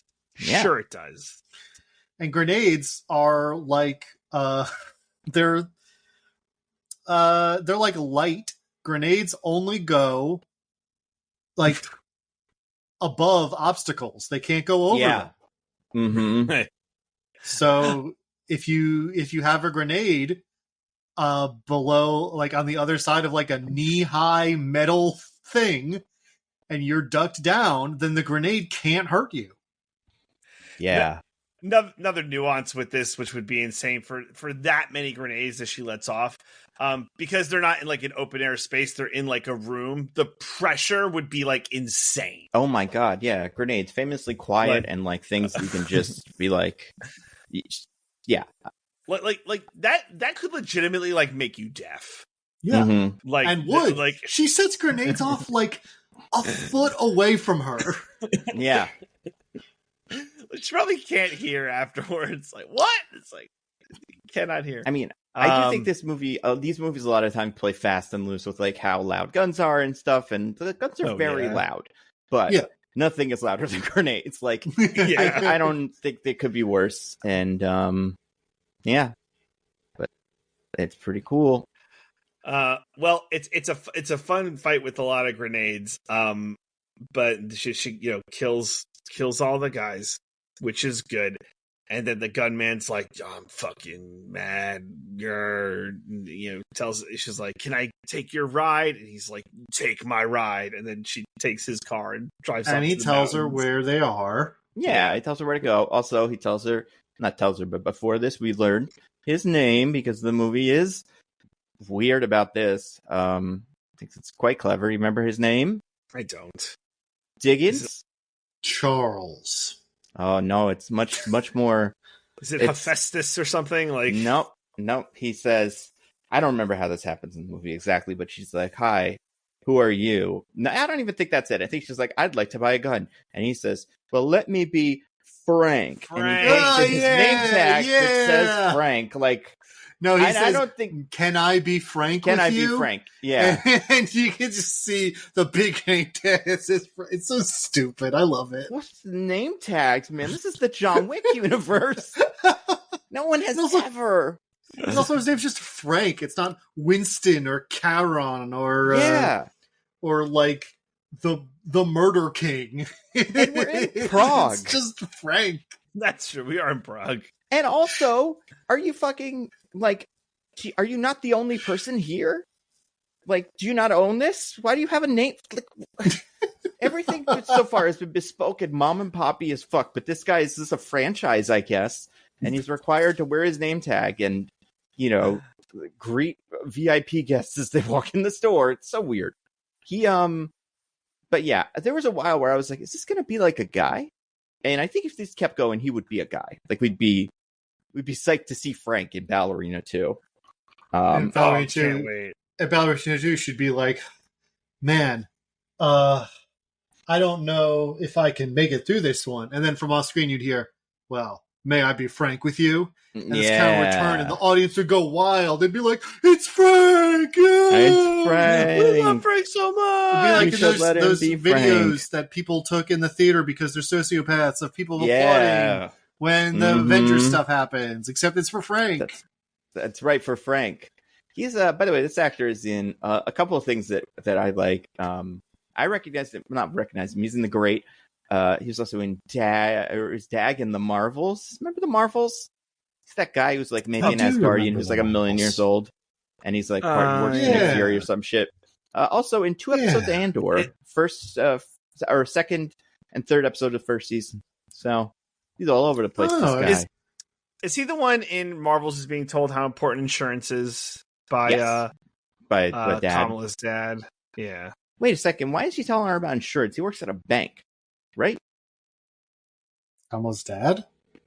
Yeah, in the Daredevil show, he's like the manager of a bank. Yeah, he works at a bank. Oh, he's in the Daredevil show? They forgot to check. It's a whole thing. It's a whole fucking thing. Can you believe, Diggins? I gotta do this tangent.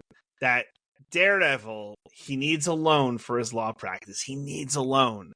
And he goes to the dad, and he's like, "There's nothing I could do for you, Mr. Murdoch." And then he has a whole episode where he saves the bank people from a whole hostage situation.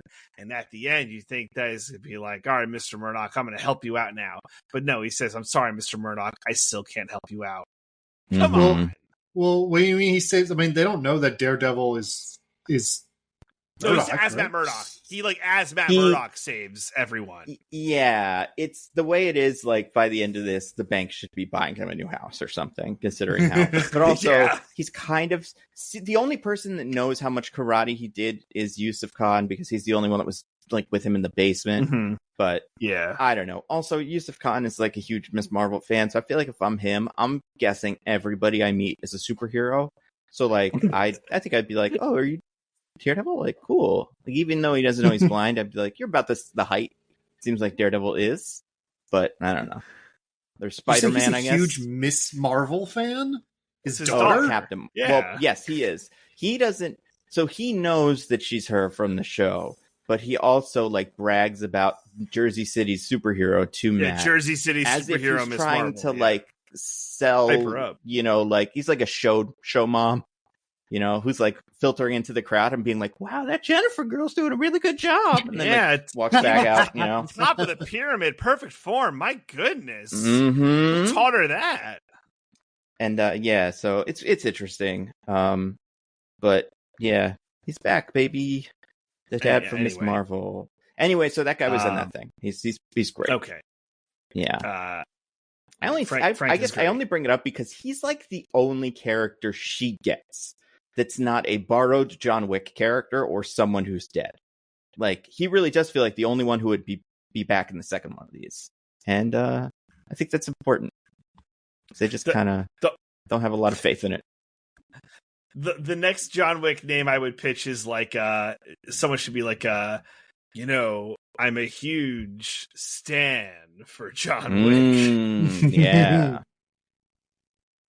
That'd be pretty good. That could be the next one. Anyway, so she's off. She's off to the village of Diggins. Remind everyone where she's off to. Hallstatt.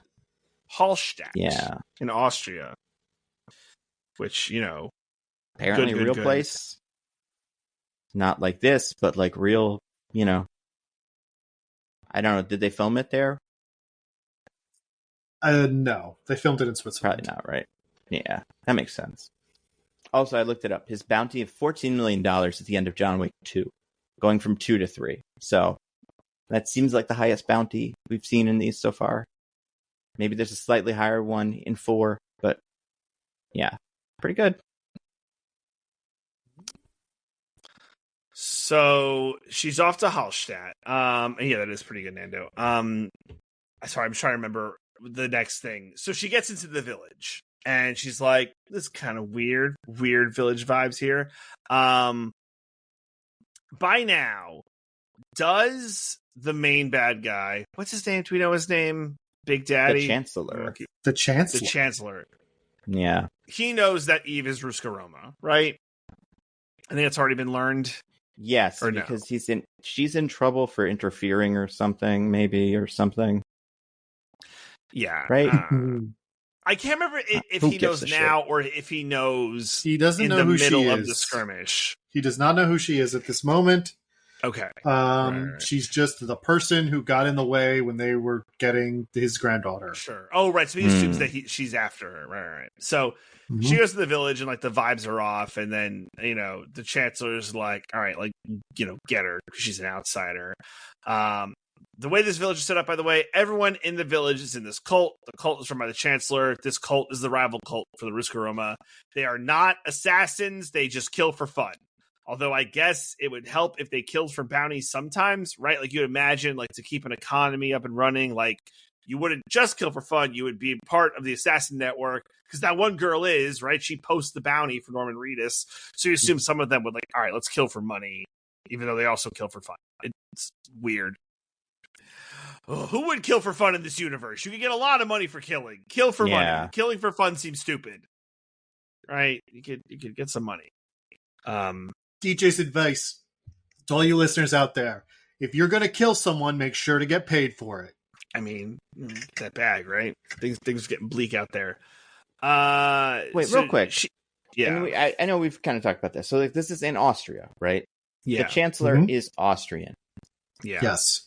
I just want to really, really quickly do one of the, like, I guess that's ski, the John Wick sound. Yeah. So where the fuck did Norman Reedus get all that Norman Reedus?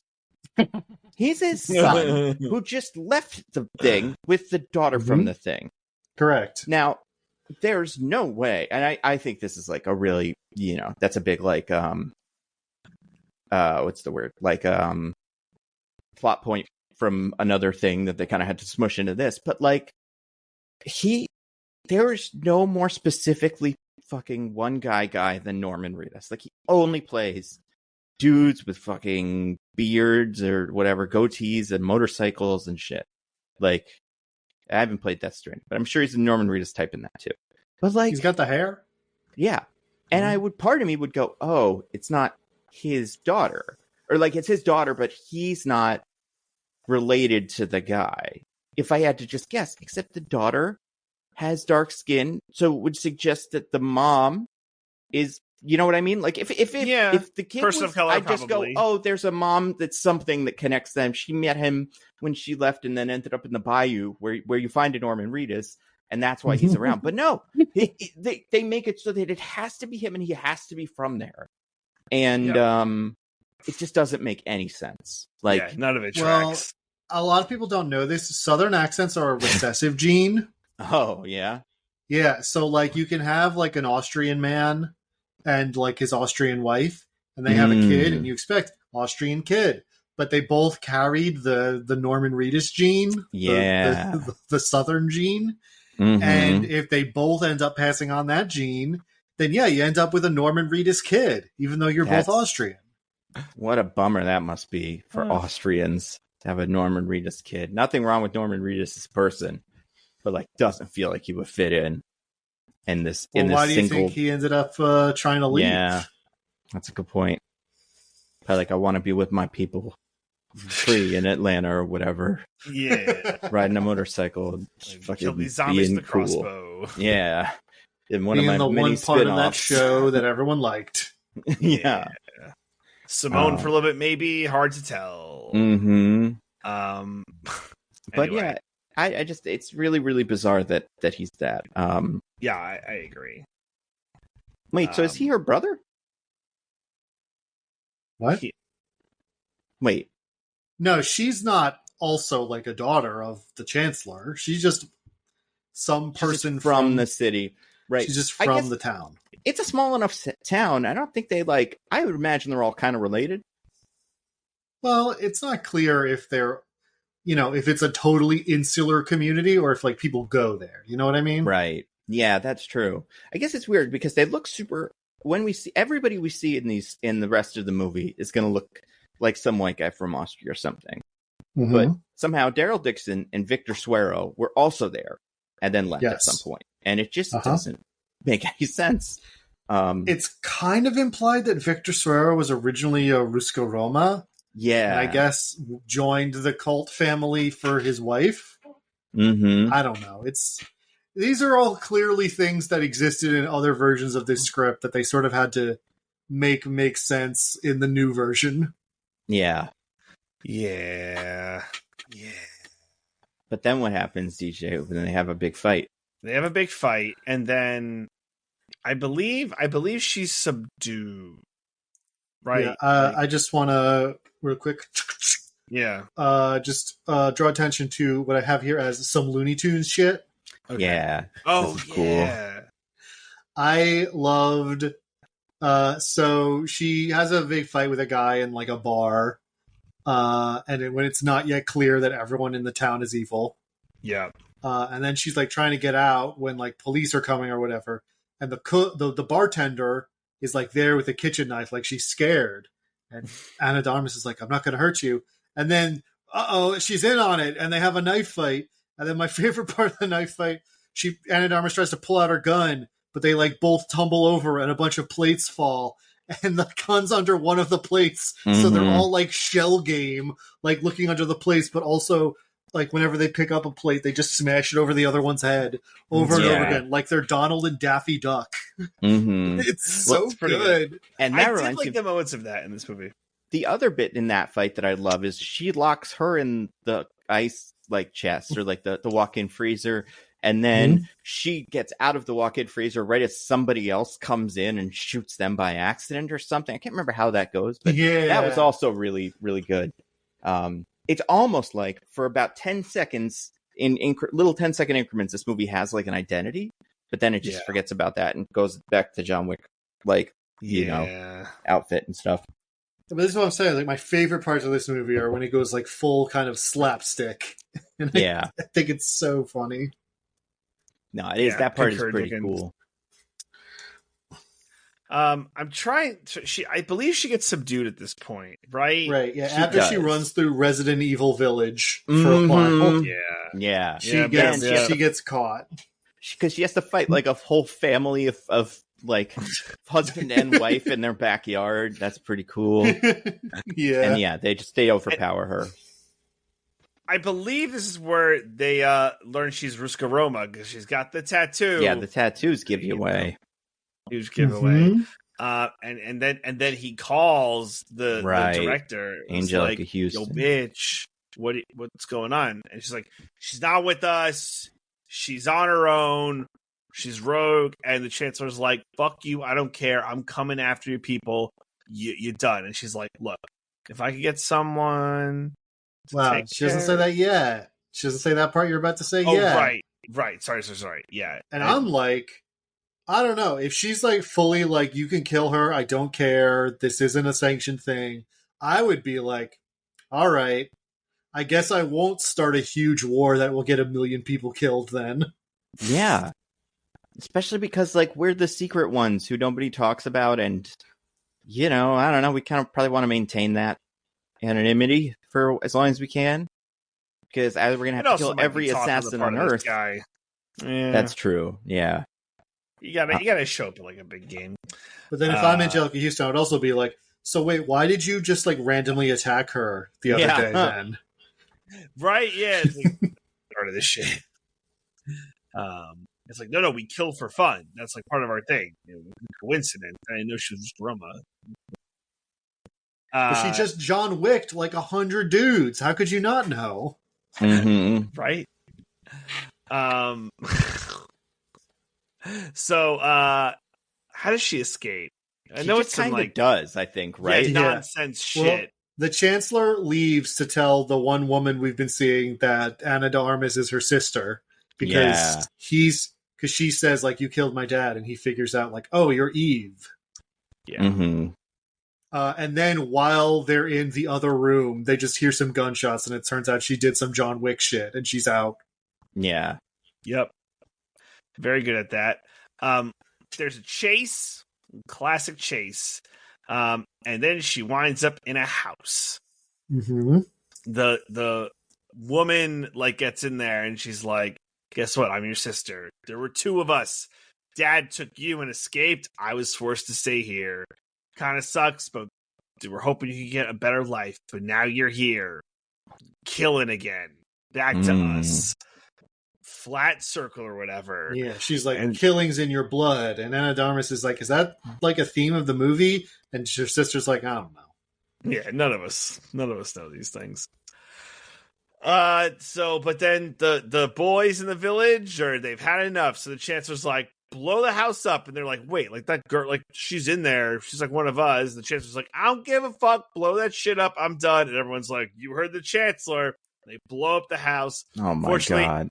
Ana de Armas is invincible. Her sister is not, so her sister dies. Well, we've already determined that Ana de Armas is immune to grenades. And explosions. Yeah. How does she survive this one, though? I can't remember. She just jump out of it real quick and like, do that thing where she and then is fine? Like, is there... It's a good jump. Everyone knows that a grenade can't hit you mid-jump. If you're in the air, you'll just be pushed by the grenade to somewhere safe. Right. Yeah. Exactly. Right. Like the snow. But unfortunately, her sister didn't realize that. And she was on the ground when the grenade went off, so she dies. Yes, that is correct. Quite unfortunate. And then she just... Oh, sorry. Go ahead. Yeah. No, I'm good, Nando. You're good. I was just gonna say, didn't we just fucking lose her, right? She's just gone for a little bit She or something. just kills the whole strike team, and then she goes to hide. Yeah. And now this is when the Chancellor calls up the director. Is like, "You fucking bitch! This is it. It's war. We're using a lot of colorful language. He's got a lot to say. Yeah. I feel like wow, it's a good thing it's this character who did all these gendered insults to Angelica Houston, or else we'd have questions about DJ's character. Well, I guess, and it's funny because, like, I feel like the John Wick universe is usually quite polite. It's always like, "Oh, excuse me, sir, you've broken our one rule, and we have to murder everyone in your family and whatever." But like this guy, the one guy from Austria is like, "Listen, you motherfucker, I'm done with this bullshit." Apparently, that's why they got. It's not because they kill for fun; it's because of their salty demeanor that has gotten them exiled from polite society of the John Wickiverse. And like that explains the Norman Reedus. And this he drops his Austrian accent and he's like, "All right, listen here, sweetheart. Here's how it's gonna go." And you're like, he's American. That's why his son's a Norman Reedus. Yeah.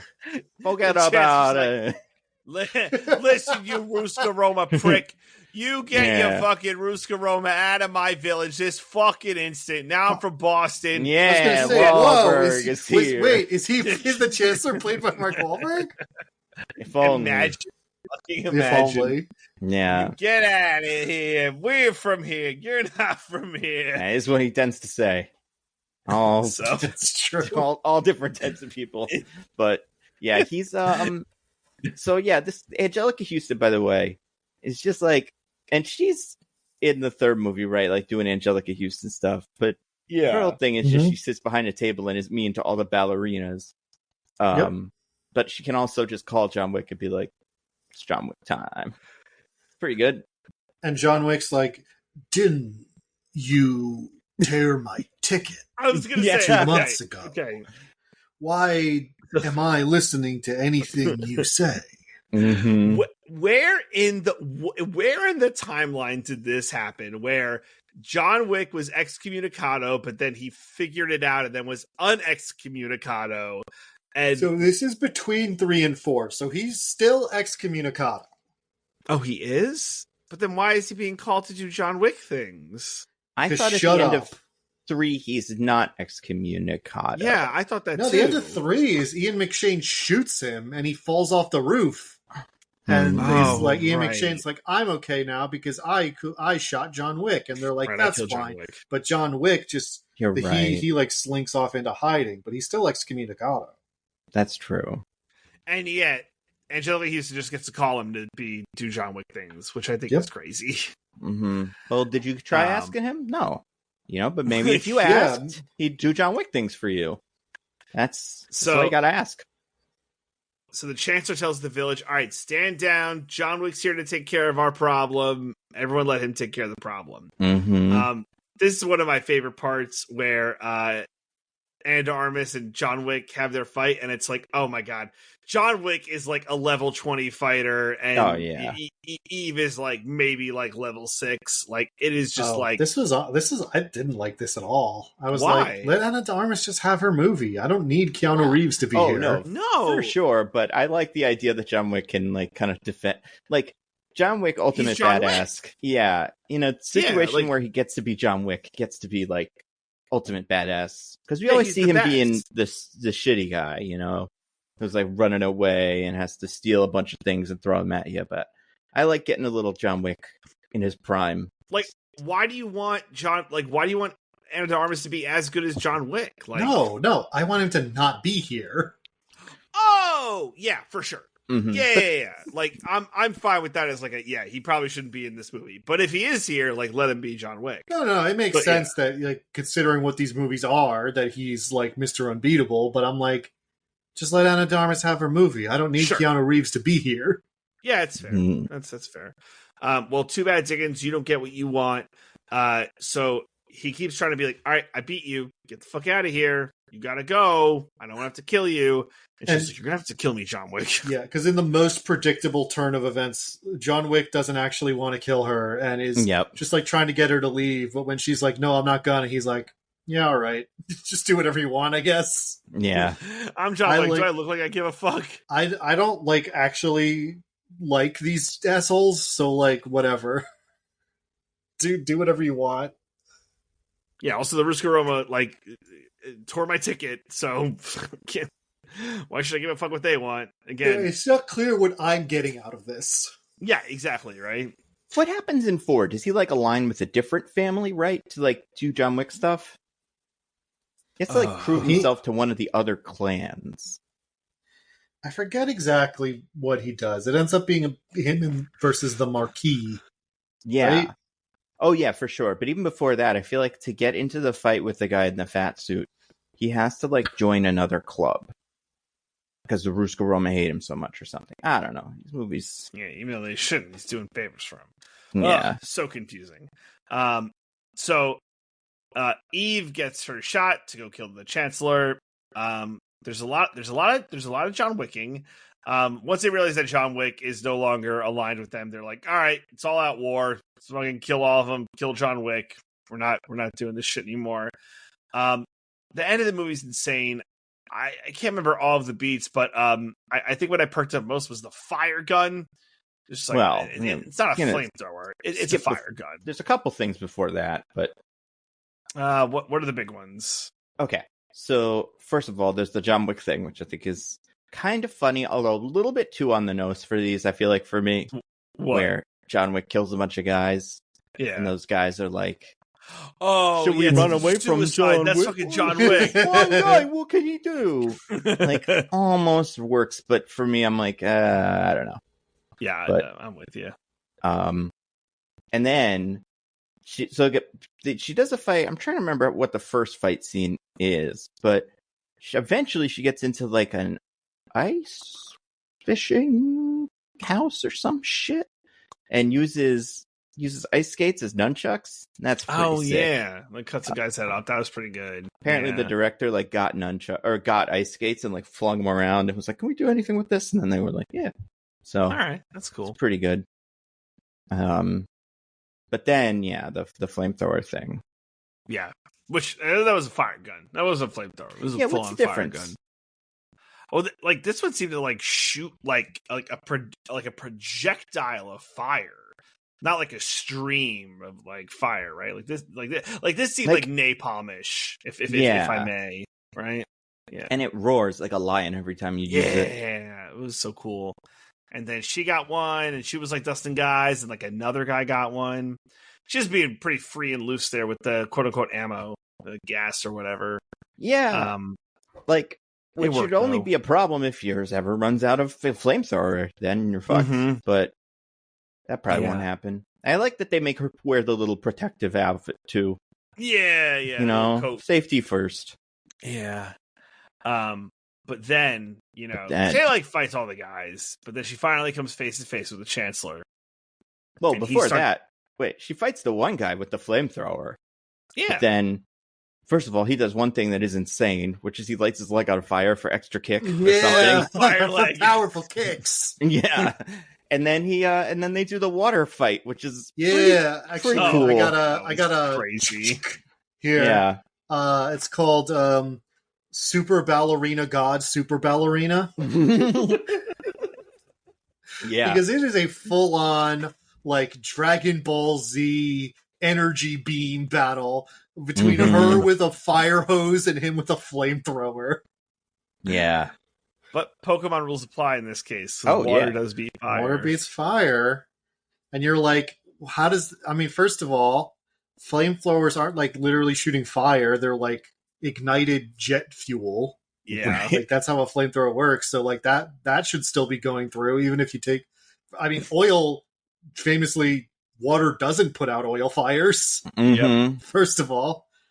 And just like a million reasons why this wouldn't work at all. But it's so cool. And it's so stupid. It'd be pretty hot for her face. That thing that's exposed by the little jacket. Both of them their skin would have melted off of their bodies with how close they get to the fire. Even if they're wearing the little jacket. Even with your little jacket, if you set your leg on fire for powerful kicks, it's probably not great for you. It is Looney Tunes, to Dickens' point. Yeah, I love this Looney part. This is, again, Yeah, the this part real, was like, great. stupid bullshit. I think if we had to rank it, it's like this, grenades, and then like Ice Skate for me are like the big three moments from this movie. I feel like was there anything else we're forgetting? I that, really like out? the shell game with the plates and the gun. Yeah, plates was good. Yeah, I want to watch that one again because that was pretty cool. So I think that's everything, right? In terms of funny John Wicking. Yeah, there's the bit John Wick like shoots a guy or something at one point to be like helpful. But yeah. Well, he shoots the flamethrower guy. He shoots his fuel tank, so he explodes. Yeah. But yeah, and then that's pretty much the end of it. Yeah, well, the Chancellor comes face to face with her, and he's like, "What are you gonna do? Shoot me? I'm gonna keep monologuing as much as I can." And then she fucking shoots him in the face. I was like, well, his monologue is like, "You think that you are." That was like French. I mean, that you are.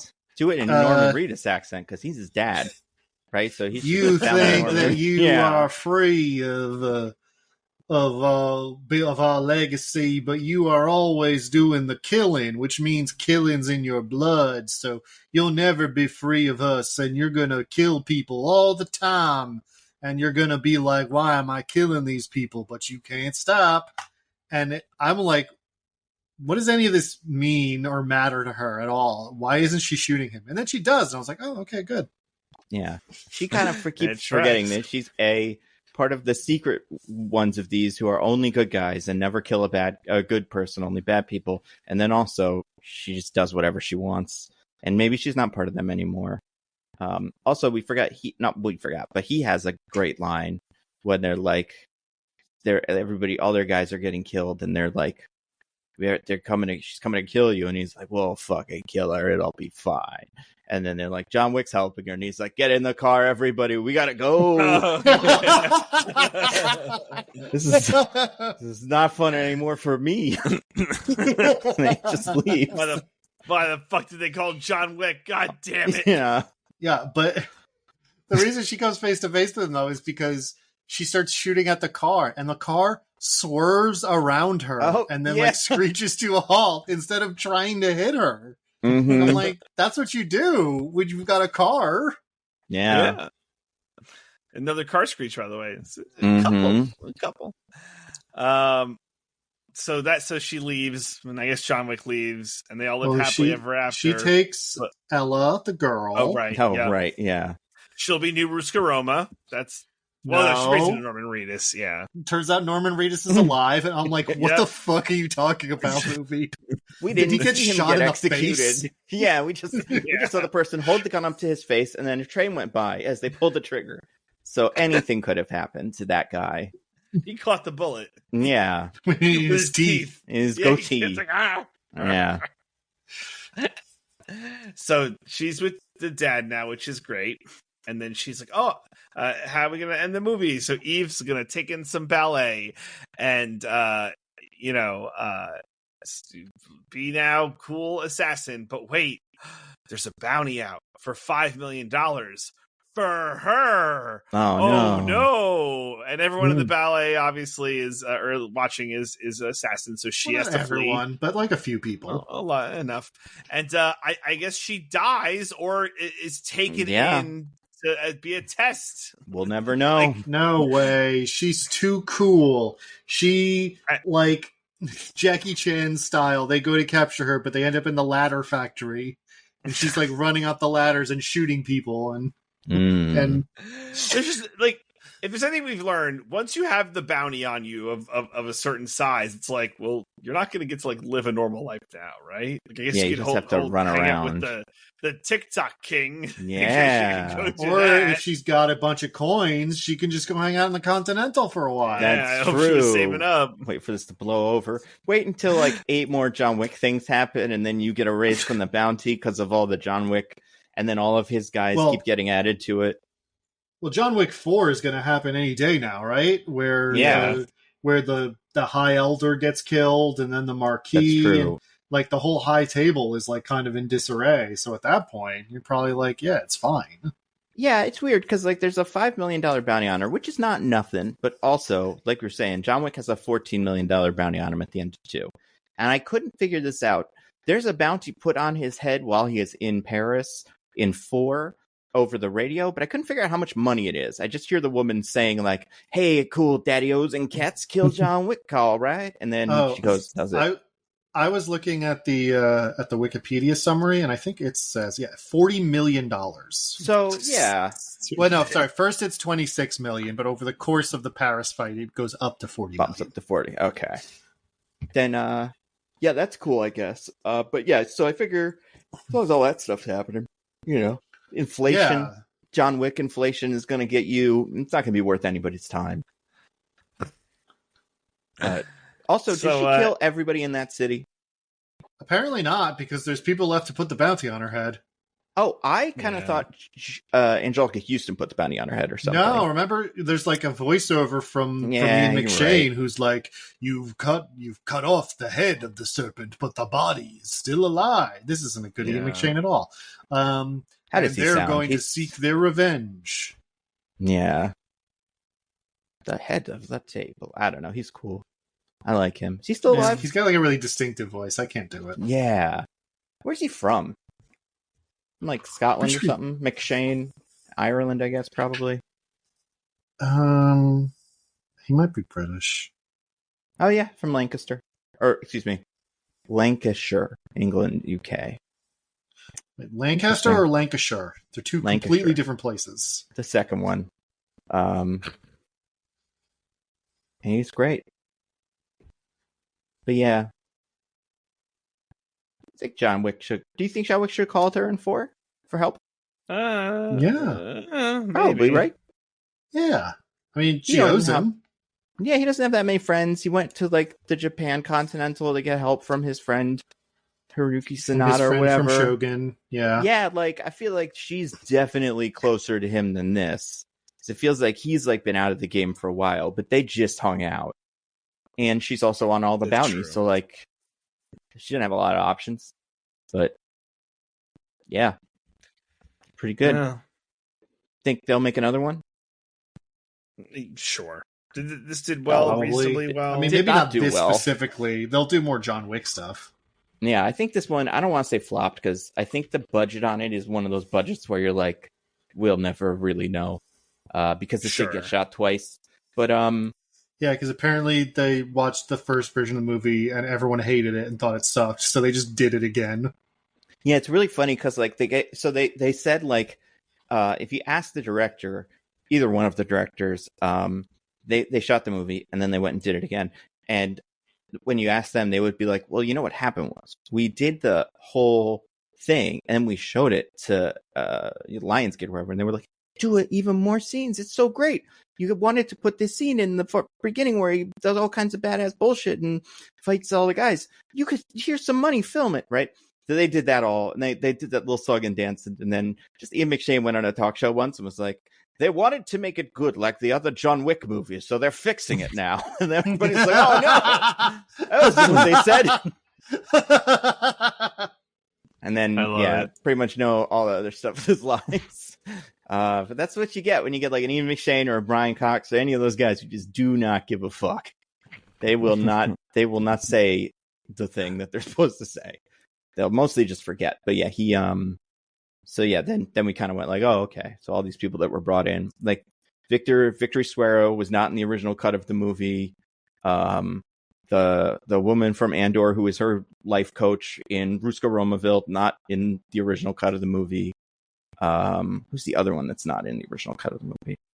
I feel like the John Wick was, and that's one of the weirdest parts, is he seems like reshoots, but he was always in it, in both like scenes.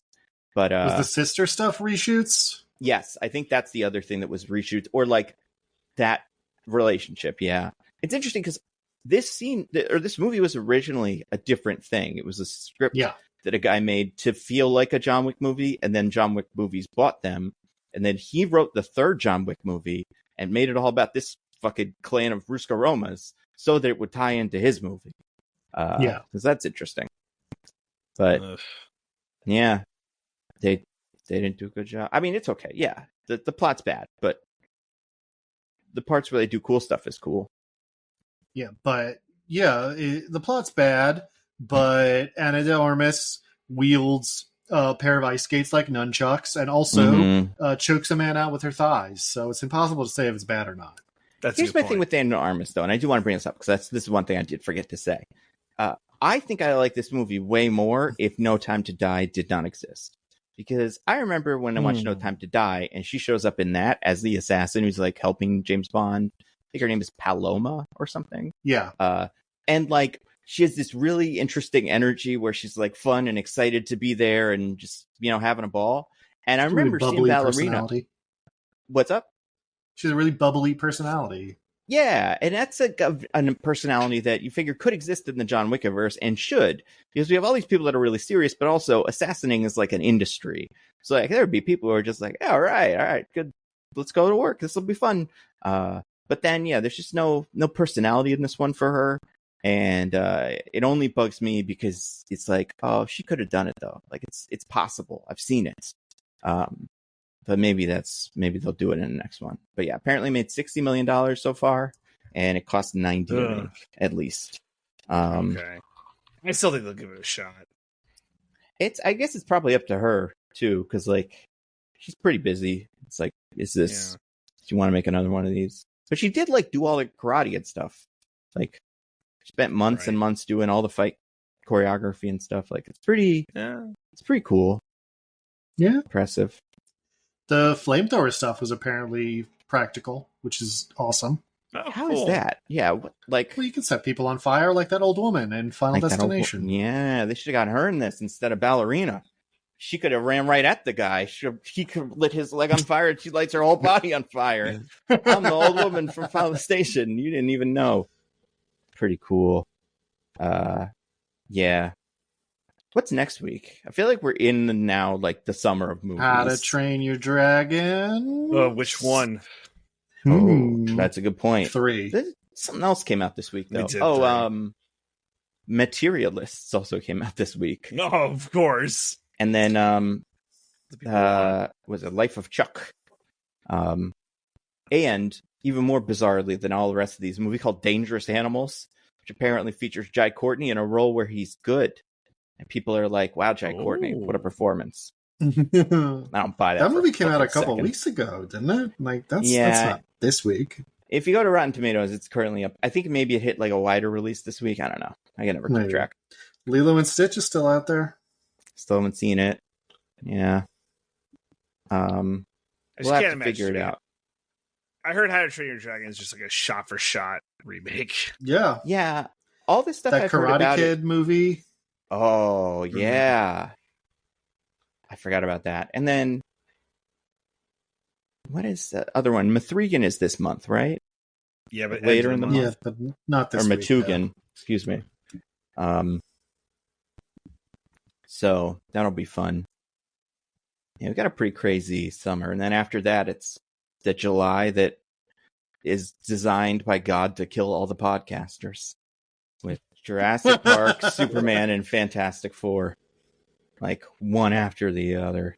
That'd be pretty cool. But yeah, do you guys want to get to our classic segment? Yeah. I would love that.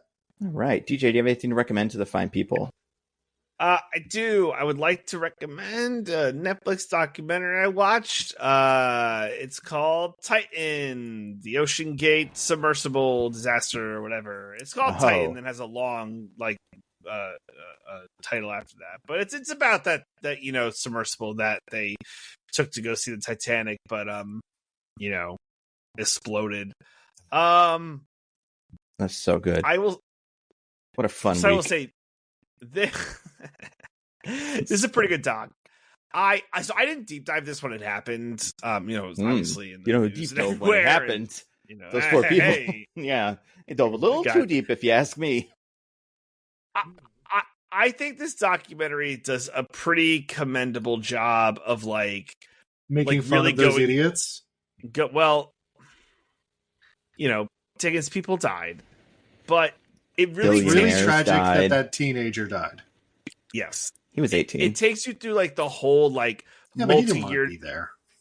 Yeah, no, there's no way. but it took you through like the multi-year journey of like how this like came to be, and it's like the amount of like horrible things that the CEO did to like make this happen is like actually reprehensible. Yeah, and seeing it all play out is like super fucked. I remember in the immediate aftermath, people dug up all the statements he made where he was like, trying to be safe is for stupid idiots. We're making lots of money doing this because we're doing it as unsafe as humanly possible, and nothing will ever go wrong because I'm invincible. Mm-hmm. Yeah. That's about it. So, but also like the design stuff, the people like at one point he's like one of the guys who was like a former Royal Marine was like, oh man, we can't fucking just. They did a different submersible dive to like a different wreck that wasn't as deep. But the guy like took over piloting it, and he got them into like a debris field, and the guy was like to the CEO, "You got to let me take over, or we're gonna die." And then the CEO got really pissy and then like fired him. Apparently, he said like, I would just spend $50,000 to ruin someone's life because that's nothing to me, and like is apparently a real piece of shit. And evidence in a lot of ways. So good. And that's why I don't feel bad about him. No. Well, if you want some more intel on what happened and everything that led up to it, it's pretty fucking crazy. By the end, the people who were like in charge were just like 23-year-olds out of college that wouldn't like agree to it. One girl stayed on. There's no other situation like that in America right now. Oh, God. Mm-hmm. Yeah, one girl stays on because it was like in the middle of COVID. It's like all my friends are losing their jobs. I cannot leave this job because it's a job. Like this shit's crazy. Anyway, yeah, it's called, what is it called actually? Like Titan, the OceanGate disaster or something. It's probably already on the Netflix top 10 by the time you're listening to this. Crazy that it was just called OceanGate. Right? Yeah. He that's not people doing the Scandal template. That's the name of the company. The name of the company, OceanGate. Yeah. Mm-hmm. Yeah. But yeah, that's my recommendation for the people. Diggins, what about you? I got two. First, real quick, I'm going to double a Nando recommendation from a couple weeks ago. I saw Friendship, the Tim Robinson, Paul Rudd movie. Very funny. I think what you said in your rec, where it's like I think you should leave sketches, but they go longer and like the consequences carry over to further scenes. It's very accurate. Because like Tim Robinson is playing a I think you should leave character, but like, yeah, everyone remembers how he acts and are like, I don't want to be around you anymore. You did that really weird thing. Yeah. So cool. Because of that, it did get a little closer to cringe than I would have liked at certain points. But like anytime I started to be like wavering, he would just do something so mind-bendingly insane that I'm like, this is no longer cringe because he's not a human. Yeah. Yeah. So I really enjoyed that. I think I agree with most of what Nando said about it a couple episodes ago, if you remember that, or if you want to go back and listen to it. Very funny movie. I don't know if it's still at any theaters, but if it is, you should see it. If not, wait for it to be on streaming. My second rec is something that hasn't been wrecked on this pod before, but has been brought up on this pod before, because I saw Materialists. Oh, there we go. The movie, the new movie with Madam Web herself, Dakota Johnson. Hell yeah. She did a hot Captain ones America the other day himself, and made fun of Madam Web. Yeah. Captain America himself, Chris Evans, and Mr. Fantastic himself, Pedro Pascal. Goodness me. Now and that's it. Now you're talking. No other ones? I don't even think I believe it. There's got to be somebody else. I mean, there's lots of other people in the movie. I don't think there's any other Marvel characters in the movie. Unless John Magaro's not a Marvel guy, is he? Who's that? He was in Celine Song's previous movie, Past Lives. Oh, the husband? I don't know. He was the husband, yeah. Yeah. But yeah, so Materialists is the new movie by Celine Song, who did Past Lives, as I just alluded to. And so if you didn't see Past Lives is this very kind of like wistful sort of, not quite a romance, but more of like a kind of like what could have been about these two, like two people who knew each other when they were kids, but their lives went in very different directions, and they didn't end up together, but they sort of reconnect later, and blah, blah, blah. Materialists is both more conventional and more hard-edged than that, I would say, in that it's kind of like a rom-com. It's Dakota Johnson is like a luxury matchmaker in New York City. She works for rich people, like trying to get them dates. Get them in the Titan Submersible. Boo! You don't need more rich people. Yeah. But at like a wedding of one of her clients, she meets Pedro Pascal, who is also a super rich guy, but he's not interested in the service. He wants to date her. At the same time that she reconnects with Chris Evans, her ex, from before she did matchmaking. So it's kind of like love triangle-esque of like new super rich suave Pedro Pascal versus her broke actor ex-boyfriend. But it kind of like goes off in different directions from there. I wouldn't say it's really like love triangle-y for the most part. And it gets really cynical about dating at certain points because her clients are the worst human beings on earth. Like they do little montages of like her clients being like, this is what I want in a match. And if you've seen the trailer, you might have seen the one where the guy's who's like 30, he's like 48, and he's like, I really relate better to women in their 20s, you know? When I say I want someone older, I'm thinking like 27, 28 maybe. He's the Leo disease. Even 29 is kind of pushing it. I was going to say, that's pushing it for the Leo disease. Yeah. So like there is a kind of like cynicism and like almost black comedy to it there, but I think after the first act, which is very like conventionally sort of rom-com-y, it kind of goes off in different directions that I don't want to spoil, but like really both sort of challenge a lot of that and also kind of reconstruct the romance part of it too. Like by the end of it, I think it's a very sweet movie. And I don't know, I liked it a lot. I thought it was very heartfelt. I think if you liked Past Lives, it is not necessarily similar because, like I said, it feels a lot more biting about what it's like to date now. But still like has that sort of core of romanticism to it that I really liked. So yeah, I recommend Materialists, especially if you liked Past Lives. I think you'll enjoy it. What about you, Nando? Anything to rec? All right, couple things. Real quick, I'm further into Murderbot. I think it's pretty good. I wasn't sold on the first episode, but by episodes 2 or 3, I forget which one it was, it kind of won me over. I won't go into that one too much because I already talked about it a little bit. My one rec that's like a new thing I don't think I've ever talked about before is a podcast, Breaking the Rule podcast, recommend. So listen to all of ours first, but then I know.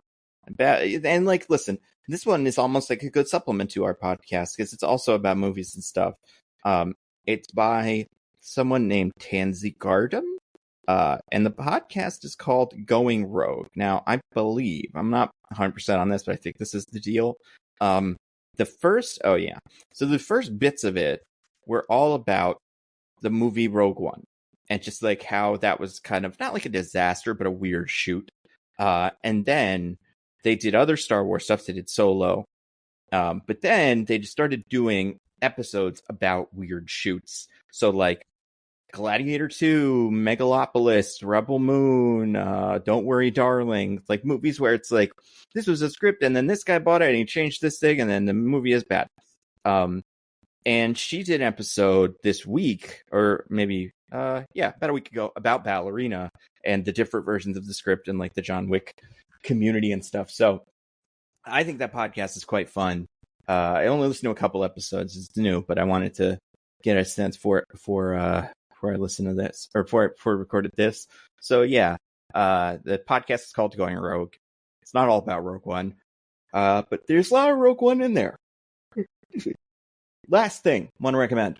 Although the new Very Important People is very funny. I will say that, but I'm not recommending that. We've recommended that before. But speaking of Lisa Gilroy, kind of. The Taylor Tomlinson show After Midnight wrapped up this week, which was funny, and I like that show. She definitely liked doing it, but it wasn't like her thing. So it makes sense why it's over. But I do think this week of episodes is pretty funny. They get all the great stars of the show, like Paul F. Tompkins and Gillian Jacobs and people that are on the show frequently. Have either of you guys ever seen this show at all? The After Midnight show? Watched it with the old host. Who was it used to be? Yeah, it used to be Chris Hardwick. And that I was going to say, famously cool guy that nobody has any problems with, Chris Hardwick. Yeah. So they rebooted it with Taylor Tomlinson, famous comedian, who so far nobody has any problem. Well, I mean, not that I know of. She doesn't seem like super friendly with like the church, but besides that, overall pretty friendly. She did the show, and it's not exactly the same. It's way more goofy and like kind of dumb, but it is still a game where you get points and there's a winner, and it's all kind of pointless. But they did all kinds of games that became like weird games. Like there was one that was called Potato or iPhone, where you would have to reach into a box and you'd have a potato or an iPhone, and then you have to trick the other people into thinking it's the one. So like that was fun. They would have a game called Is It Caked, where they would look at a picture of a thing and show only half of it, and then the other half would reveal whether it has a butt or not. But it would be like an ice cream or, like a frog. And it was like, wow, look at that cake. And then the final thing, some of them do, some of them don't, though. Sometimes they got no butt.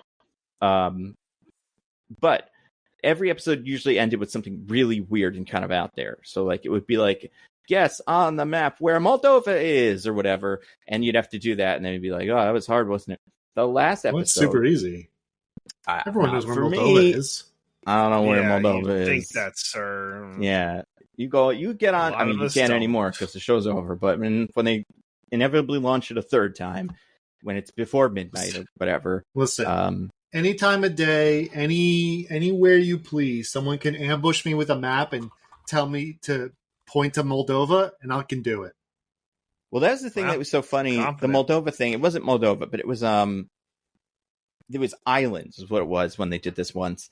And they had a map that was, like a standard Mercator map. And it was like, whoever pick a spot on the map, whoever's closest to these islands wins. One person picked the spot on one side of the map. The other person picked a spot around the middle of the map. The thing turned out to be as far on the map from both of them as possible, but they awarded it to the person in the middle of the map, even though clearly the map connects in the middle. So it's a globe, and the other person was way closer.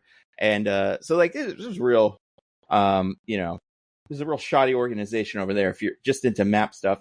But I do think it's really funny. They just ended the show with a Beyblade. I'd never used a Beyblade. Nice. But like they each took a Beyblade and shot them at each other, and then the Beyblades fought. This was the ultimate challenge of After Midnight, and no notes. Yeah, I don't know. Did you guys ever have a Beyblade? No. Never. Yeah. They look fun. Watching them fight, I get it. Better than Pokemon cards and stuff, Like, what do we put the cards in front and then imagined? But these were like you say that, Nando, but. Are we playing the Beyblade mobile game right now? I don't think so. I'm not playing either of the Beyblade or the Pokemon mobile game very much anymore. But if there was a Beyblade mobile game, oh my god, I'd be. Let's see, Beyblade game. Anyway, After Midnight, pretty good. I'm gonna miss it. Ooh, Beyblade Burst. That's not a good name. I don't think this is gonna be as good. What do we do next week, fellas? We still don't know. Kind of talked about it, but TBZ debt maybe might be a good debt week. Perhaps, squeeze one in. I love squeezing one in. And you know what? There's plenty of stuff. We could also do Andor maybe if DJ ever watches it.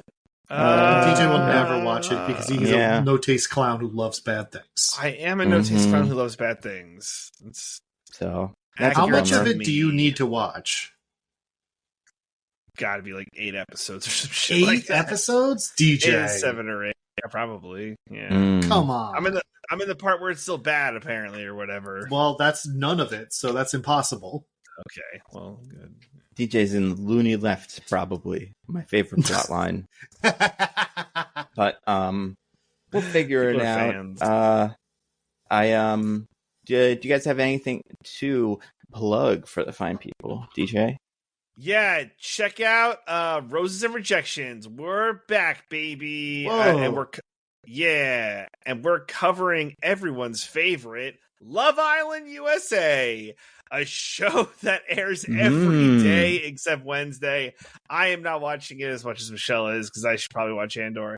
But Michelle's going to be covering it with some rotating guests from the pop break, people who watch this. So I was on the first one to give my thoughts. You're not even on every episode of it now? I'm not. Nope. Wow. It's deserved. I get what I deserve. I think we could all agree, right? Right? Yeah, what do you get when you take a podcast host who doesn't watch the episodes of the show he's supposed to be covering? Yeah, you get what you fucking deserve. That's it's right. tough, man. It's tough. So, but everyone should check it out. So, yeah. It's good stuff. Cool. Diggins? Yeah, Diggins, what about you? Nope. What about you, Nando? Also, nope. It's been a pretty slow week for like news and stuff. Just really hasn't been a lot of stuff to talk about. One of these days, I will, but not yet. Yeah, it's a good. It'll be good. It's a nice break. I'm sure July will be crazy for videos and stuff like that. But yeah. So next week we'll see. Who knows? Until then, I've been at Nando V Movies on Twitter. I'm at Zippy by Day on all the things. I'm at C Diggins exclusively on Bluesky. All right, goodbye, everybody. Goodbye. Woo. See ya. Bye. We love you.